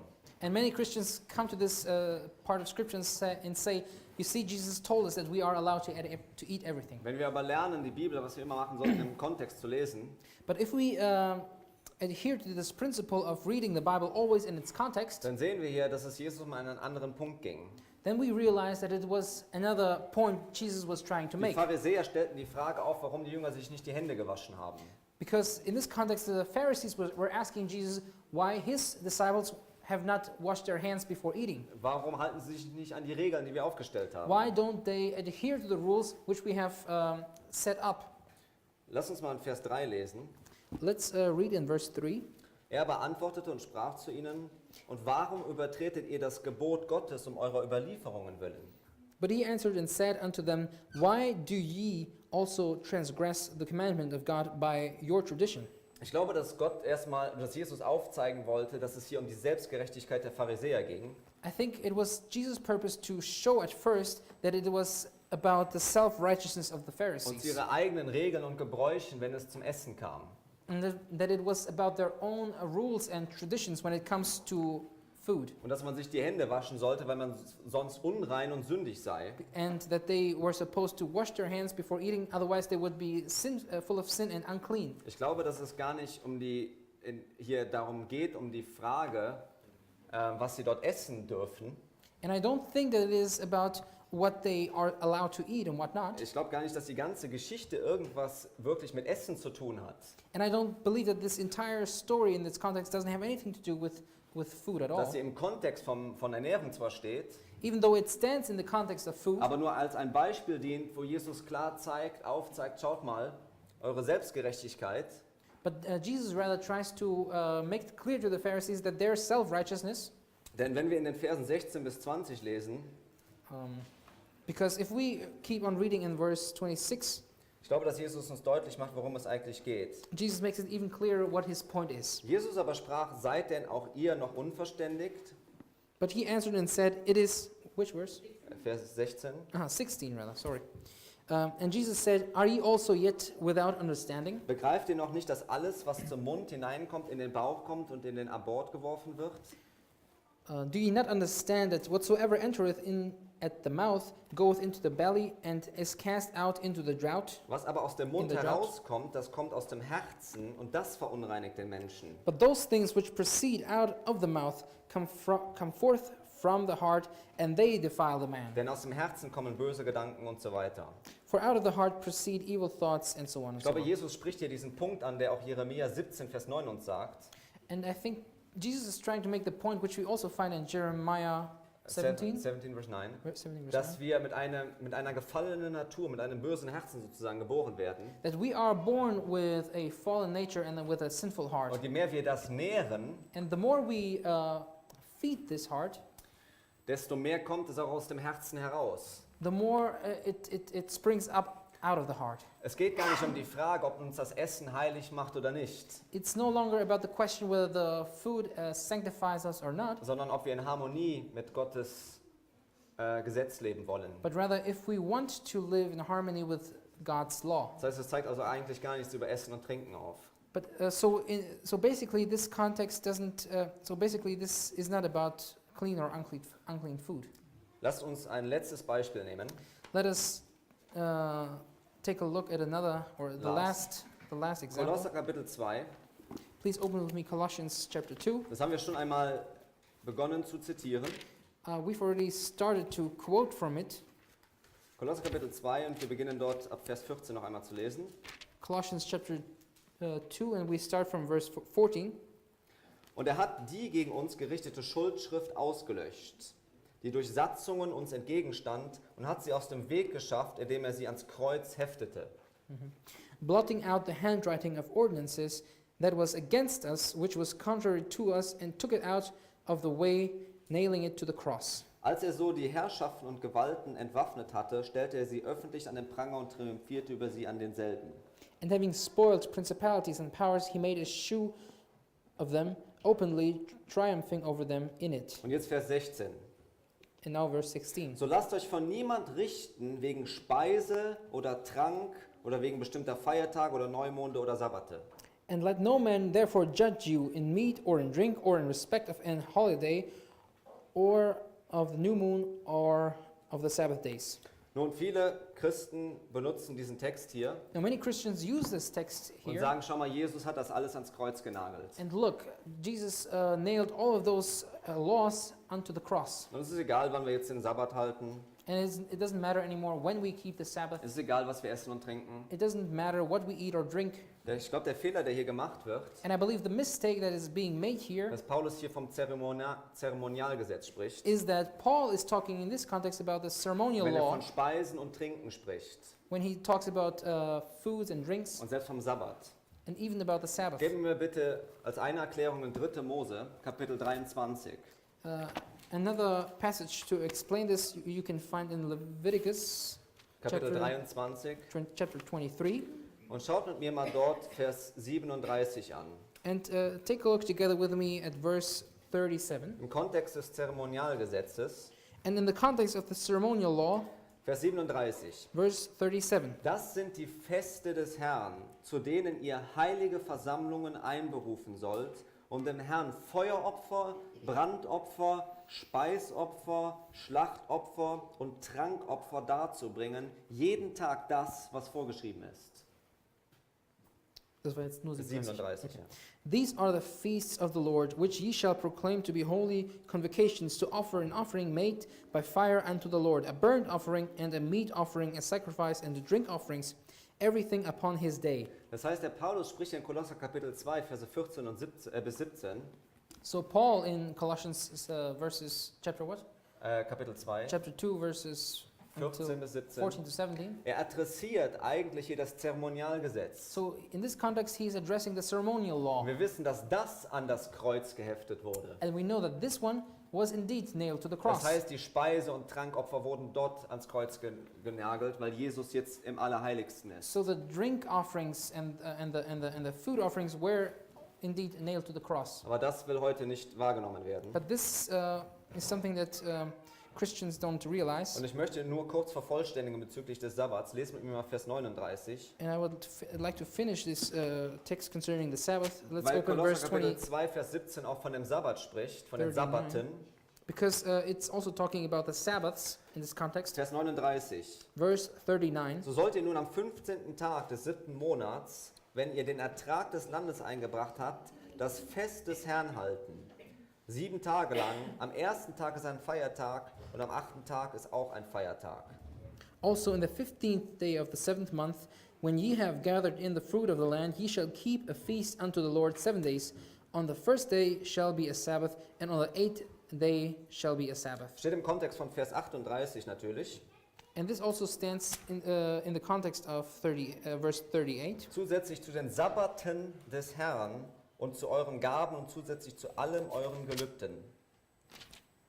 Beside the Sabbaths of the Lord, and beside your gifts, and beside all your vows, and beside all your free will offerings which ye have given to the Es Lord. waren also Sabbatfeste gewesen, die gebunden waren an das Zeremonialgesetz. So these were Sabbath feasts which were Connected. bound or connected to those ceremonial Es feasts. hatte nichts mit dem Moralgesetz zu tun, den 10 Geboten. So it had nothing to do with the moral laws in which we can find in Sprich the nicht Ten von dem Commandments. Sabbat im 4. Gebot. And it's not talking about the Sabbath in the fourth commandment. Gott hat nicht den Sabbat ans Kreuz geheftet. So God did not nail the Sabbath to the cross. Aber es gibt viele, die versuchen, diese beiden Systeme, das Zeremonial und das Moralgesetz miteinander zu vermischen. But there are many who are trying to confuse both the ceremonial and the moral law. Und ich glaube, dass das eine Perversion der Schrift ist. And I believe that this is a perversion of Scripture. Sondern dass es alles Symbole waren auf Christus hin als sein Opfer und sein Priestertum. But we know that these were all symbols reflecting what Jesus would do at the cross. Nun, ich möchte final jetzt nun zu einem Thema noch kommen. And finally, I would like to come to another subject, Final subject. to the final subject. Wir haben gesehen, wie die Christen mit dieser Frage des Reinen und Unreinen gekämpft haben im 1. Jahrhundert. Now we've seen how the Christians in the first century have been fighting with the question of what is clean and unclean. Und wir wissen ja, dass Gott uns seine Gesetze gegeben hat als Segen. And we know that God has given his laws as a means of blessing. Das ist das, was Paulus zum Beispiel schreibt in 1. Timotheus Kapitel 4, Vers 8. Wir lesen es jetzt nicht. And this is also what Paul says in 1 Timothy chapter 8. Aber schlag mit mir mal Galater Kapitel 3 auf. But open with me Galatians chapter what? Kapitel 3. Chapter 3. Galatians chapter 3. Dort lesen wir in Vers 1. And here we read in verse 1. Oh, Come on. Oh, ihr unverständigen Galater, wer hat euch verzaubert, dass ihr der Wahrheit nicht gehorcht, euch, denen Jesus Christus als unter euch gekreuzigt vor die Augen gemalt worden ist? Foolish Galatians, who hath bewitched you, that ye should not obey the truth, before whose eyes Jesus Christ hath been evidently set forth, crucified among you? Da waren also Menschen gewesen, die die Galater herausgefordert haben, So there were people who were challenging the Galatians in der Frage des Evangeliums, concerning the question of the gospel. und diese waren aber Heuchler gewesen, But those were hypocrites, weil sie ihre Religion an Zeremonien gehangen haben because they were clinging to their ceremonial laws und anstatt an den Gehorsam des Wortes Gottes. instead of adhering to the obedience which we find in the Word of God. Lasst uns hier mal gemeinsam lesen Let's read together auf Global Catholic Climate Movement. in the Global Catholic Climate Movement. Hier heißt es, And there it says, Donald Trump beginnt mit der Umsetzung sehr gefährlicher Anti-Klimapolitiken. Donald Trump starts the enacting of very dangerous anti-climate policies, Die Gottes Schöpfung die armen und zukünftigen Generationen ernsthaft schädigen werden. which are damaging both God's creation and the poor and our future generation. Angesichts der Rolle der USA auf der ganzen Welt müssen wir aufstehen und unsere Stimme erheben. In respect of the role of the United States in the entire world, we have to stand up and raise our voices. Sie werden eingeladen, sich freitags von Fleisch fernzuhalten. They are invited to restrict themselves from meats on Fridays, Eine lange katholische Tradition, which, by the way, is a long Catholic tradition, um unsere Klimafolgen durch die Fleischproduktion zu reduzieren. in order to reduce the consequences for the climate, which are produced by the consumption of meat. Und oder der interreligiösen Gemeinschaft beizutreten. And at the same time, they want also to join them into this interreligious communion. Fasten für das Klima. So we are supposed to fast for climate. Entscheiden Sie sich von Fleisch für die Sünde der Umweltzerstörung. Entscheiden Sie sich von Fleisch für die Sünde der Umweltzerstörung und des Glaubens. Schon das falsch übersetzt. Entscheiden Sie sich quasi von Fleisch, was Ursache oder was eine Sünde der Umweltzerstörung ist, fernzubleiben. So they are proposing that we should decide to stay aside from meats on Friday in order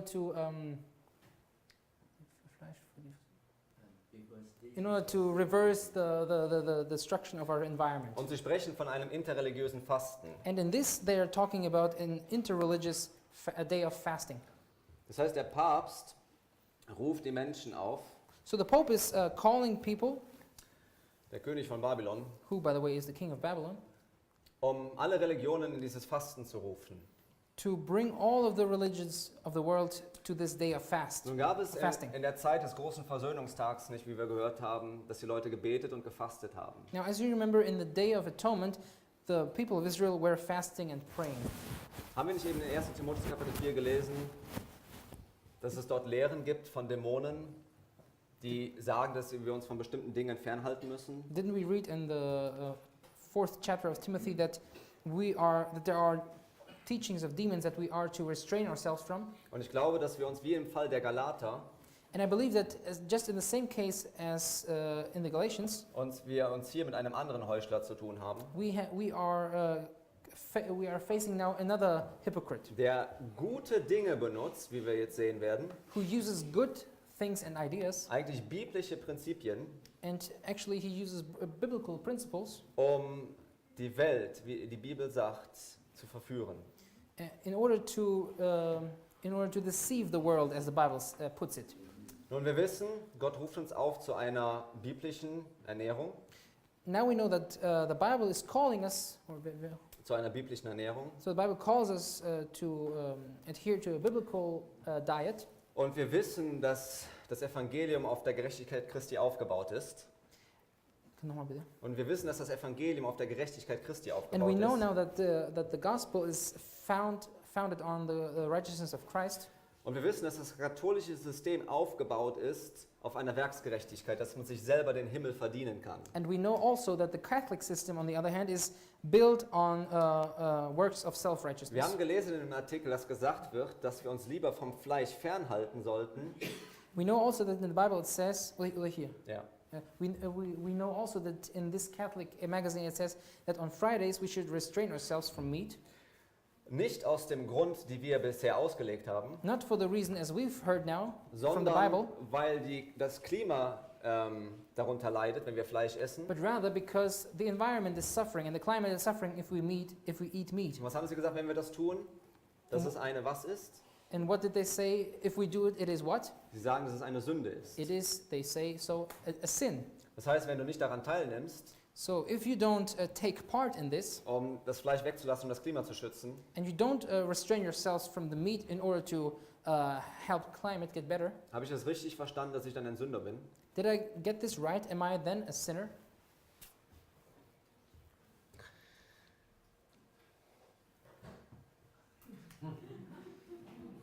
Who's that? Können wir es lauter machen noch? Mal ganz kurz. Es ist leider, entschuldigt, es ist leider nur auf Englisch, aber wir lesen gleich noch was dazu. Kannst du es hier noch lauter machen? Dankeschön. Weil bei mir am Computer geht es jetzt gerade nicht mehr.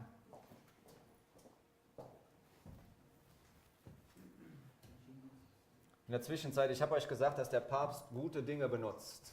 Ja? In the meantime, I'd like to tell you, I told you already that the Pope is using good things. The sale of cigarettes in the Vatican is to vanish into a puff of smoke. Pope Francis aims to clear the air with a complete ban starting next year. It will make the enclave just the second state ever to impose such a ban. It's been smoke-free since 2002, but duty-free packets were still readily available to buy since then. The Vatican is believed to have made nearly 10 million euros per year from the sales, but the Holy See spokesman said the health issues associated with the habit have prompted the decision. The World Health Organization estimates smoking-related deaths number more than 7 million per year. Der Papst verbannte das Rauchen aus dem Vatikan. So what the Pope has done is that he banned smoking from the Vatican. Wir lesen mal. Let's Im read. Catholic Herald. So we read in the Catholic Herald. Papst Franziskus verbannt Zigaretten aus den Geschäften des Vatikans. So the Pope Francis is banning cigarettes out of the stores in the Vatican. Der Vatikan gab am Donnerstag bekannt, dass sie in ihren Duty-Free-Shops und ihren Supermärkten keine Zigaretten mehr an Beschäftigte verkauften dürfen. So the Vatican announced on Thursday that in their duty-free shops and in the supermarkets, no cigarettes are no more allowed to be sold. Sie verzichten auf 10 Millionen Gewinn. And by doing this, wie sagt man verzichten? They deny to receive 10 millions. Yeah, by doing this, they lose 10 million euros. Franziskus traf die Entscheidung, So Pope Francis took the decision weil der Heilige Stuhl nicht zu einer Aktivität beitragen kann, die die Gesundheit der Menschen schädigt. because the Holy See can no longer take part in an activity which contributes to the demise of men's health. Darf ich die Frage stellen, wenn die katholische Kirche die Gebote Gottes ändert, Can I ask you a question? If the Catholic Church changes the laws of God, kann es sein, dass sie damit mehr der Gesundheit der Menschen schaden? could it be that by doing this they are worsening the state of health of human Und beings? dass wir vielleicht an diesem Punkt erstmal ansetzen And sollten. that they should maybe start at this point first. Aber wir müssen zugeben, dass es eine gute Sache ist, die er tut. But we have still to admit that this is a good thing which they have initiated. Und es ist etwas Überraschendes, was gekommen ist. And it is something surprising. Ich frage mich aber zur gleichen Zeit, warum spricht er nicht generell dagegen aus? But at the same time, I'm asking myself, why is he not speaking out against it in general? Und ich lasse das mal für euch offen, mal eine Recherche anzustellen, wer die Zigaretten in Europa eingeführt hat. And I leave this research for you to do. Who was it actually that introduced cigarettes and tobacco into Europe? Ellen White sagt, Satan ist es gelungen, die Welt von Gott abzuwenden. And Ellen White says, Satan has succeeded in turning the world from God. Die Segnungen, die in Gottes Liebe und Barmherzigkeit gegeben sind, The blessings provided in God's love and mercy, hat er in einen tödlichen Fluch verwandelt. he has turned into a deadly curse. Er hat Männer mit einem Verlangen nach Alkohol und Tabak erfüllt. He has filled men with a craving for liquor and tobacco. Also wer hat dieses Verlangen gebracht? So who brought this desire into the world? Satan. It was Satan. Dieser Appetit, der keine Grundlage in der Natur hat, hat Millionen zerstört. This appetite, which has no foundation in nature, has destroyed millions. Wo findet dieser Appetit seine Grundlage? So where does this appetite find its origin? In Natur, oder? In the nature. Hören wir oft nicht heute, das ist doch von der Natur. Don't we hear a lot of times nowadays, well, this is natural, this is Aber organic? es hat sich etwas verändert.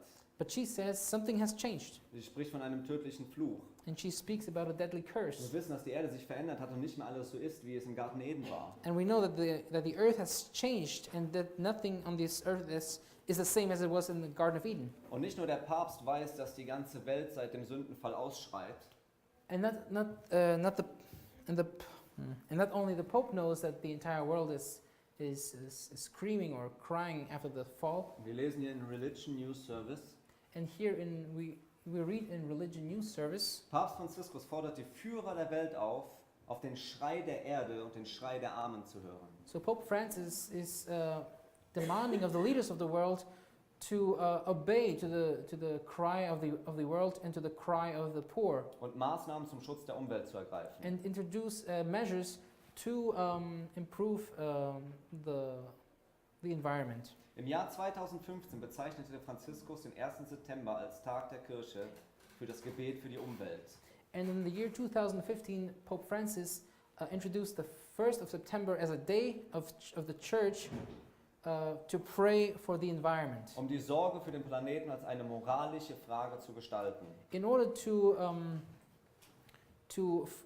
mold this question of care for the planet and to make it into a moral question. Der Papst hat eine generelle Agenda, wenn es zu Thema Gesundheit kommt. So the Pope has a general agenda when it comes to health questions. Gib mir mal bitte noch in das Buch Hiob, Kapitel 34. Please open with me the book of Job in Kapitel 34. chapter 34. Und dort finden wir ein Prinzip. And here we find a principle.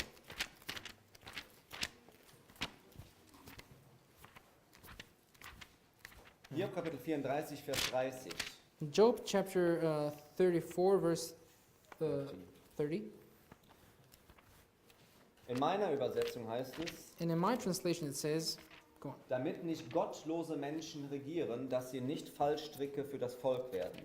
So that God, Du brauchst eine Übersetzung. Damit nicht gottlose Menschen... I'm sorry. Nein, kein Where is Problem. Job? Vorzeigen. Yes. Kein Problem. Ah, Nimm there dir it Zeit. is. Okay. Vers 30. So again, Job 34 verse 30. Here we go. That the hypocrite reign not, lest the people be ensnared. Die Bibel sagt also in meiner Übersetzung, dass wir nicht den Gottlosen oder in seiner Übersetzung, dass wir nicht dem Heuchler, damit der Heuchler nicht regiert, damit nicht heuchlerische Menschen regieren, And damit sie nicht in Fallstricke für das Volk werden. so here it says that hypocrites should not reign unless they ensnare the people Die they Bibel reign sagt also, over. dass wir ihnen nicht nachfolgen sollen. So in other words, the Bible tells us that we should not follow those people. Der Papst ruft aber alle Führer der Welt auf, ihm nachzufolgen in seiner Agenda. But the Pope, on the other hand, calls upon all the leaders of the world to follow him in his agenda. Und wer ist letztendlich der eigentliche Führer? But who, in the end, is the real leader? Wenn alle Weltführer wem nachfolgen? If all the leaders of the world are following whom? Wenn wir Nehemia denken, If we think of Nehemiah, wir lesen dort in dem Bericht von Nehemia, we read in the report of Nehemiah, wo sie zu Nehemia kamen und sagten, beten wir nicht den gleichen Gott an?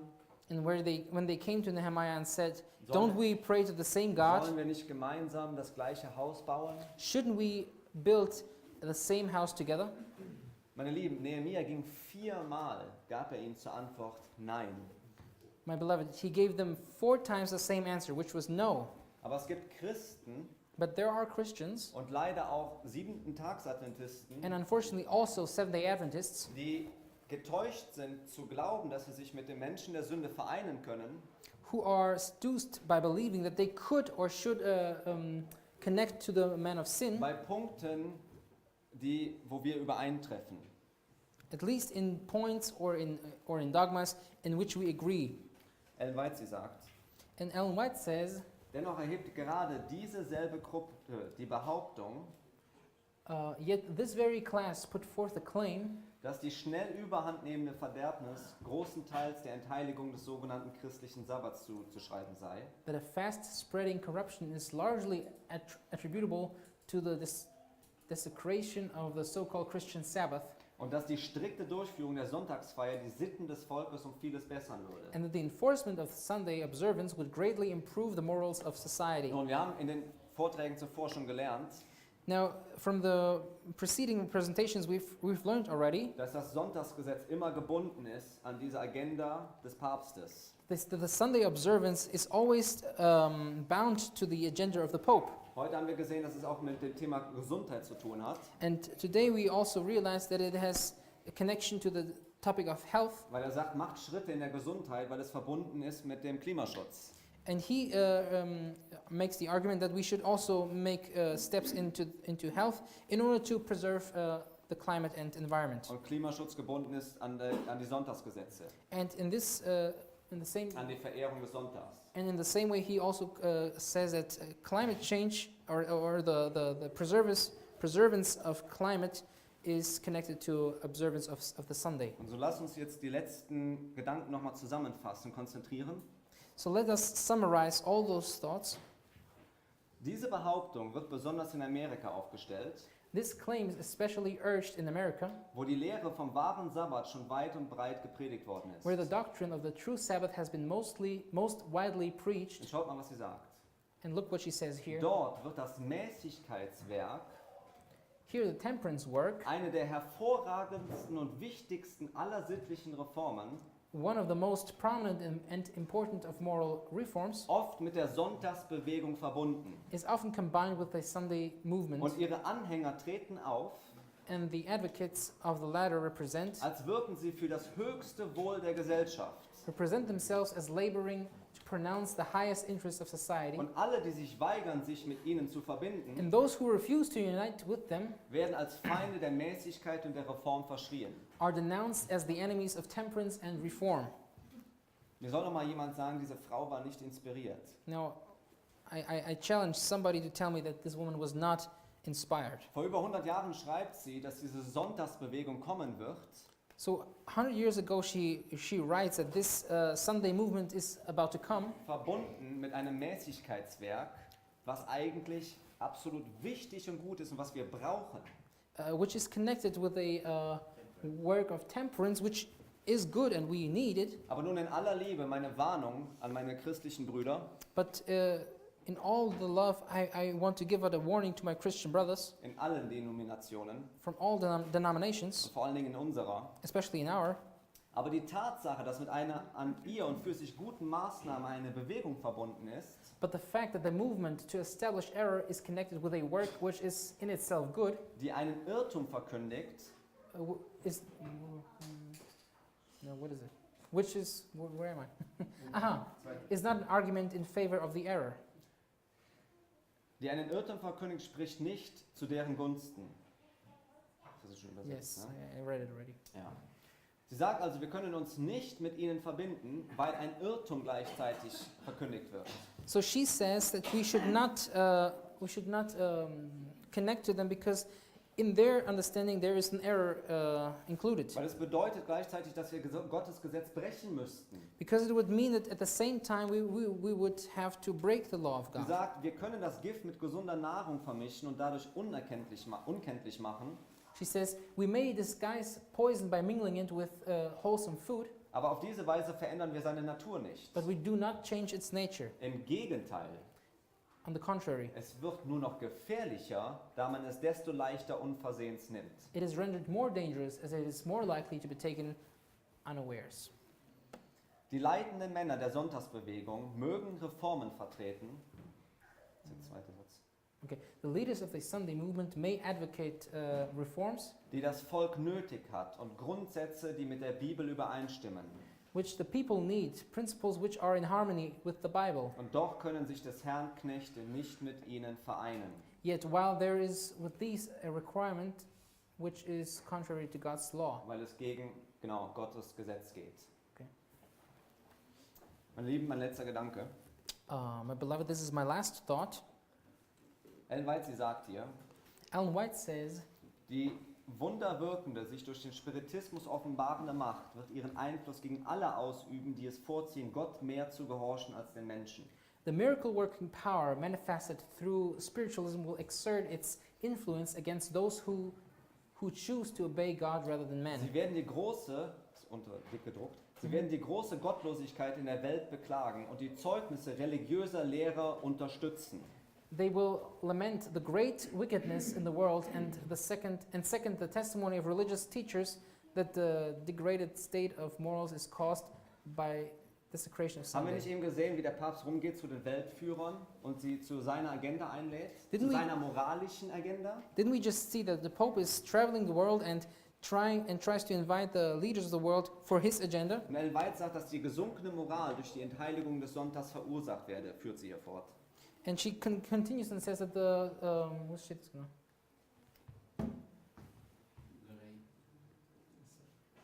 Gesunkene Moral. Wo steht es bei dir?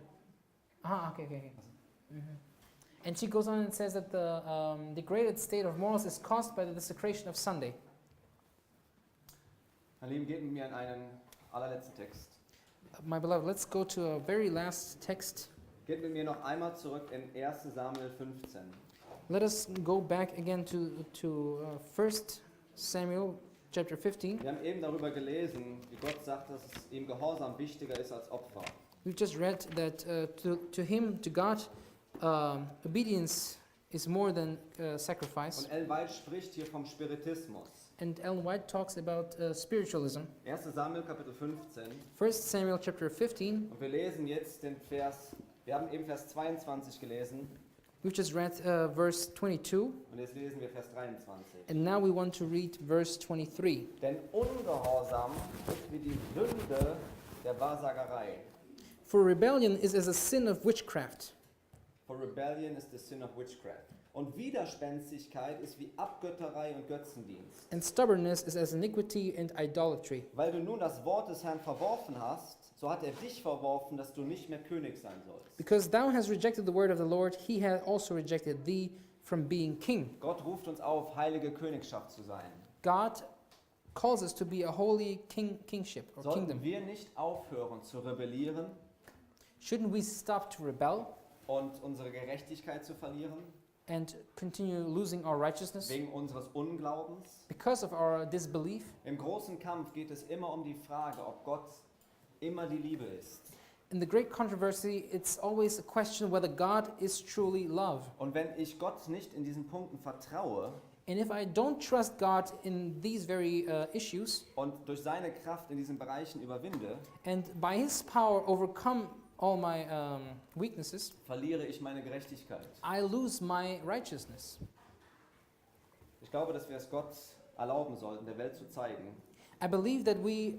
Can you repeat this? Ja, ich glaube, dass wir Gott erlauben sollten, der Welt zu zeigen in diesen letzten Tagen, I believe that we should allow God to show through us to the world in those last days dass er, wie Mose sagt, that he, just like Moses put it, dass Gott ein Fels ist, that God is a rock, dass er vollkommen ist in seinem Tun, that he is perfect in all of his doing, dass er in all seinen Wegen gerecht ist, that he is righteous in all of his dass ways, er ein Gott der Treue ist und ohne Falsch. and that he is a God of faithfulness and without any deceit, Und dass er gerecht und aufrichtig ist. and that he is righteous and upright. Denn die uns bevorstehende Zeit der Trübsal, Because, okay, where is this? This is nicht auf Englisch, the imminent time of tribulation wird einen Glauben erfordern, will produce a faith, or will require a faith rather, der Mattheit, Verzögerung und Hunger ertragen kann. which will endure fatigue and hunger and Verzögerung, delayed, Einen Glauben, der nicht wankt, and a faith which doesn't waver, wenn er auch schwer geprüft wird. even though it is tested severely. Meine Lieben, ich danke euch für eure Geduld, My beloved, I thank you for your patience, denn ich danke Gott für die Gnadenzeit, die er uns gewährt, and I thank God for the time of grace that He's granted us um sich auf jene Tage vorzubereiten. in order to prepare for those days. Amen. Amen.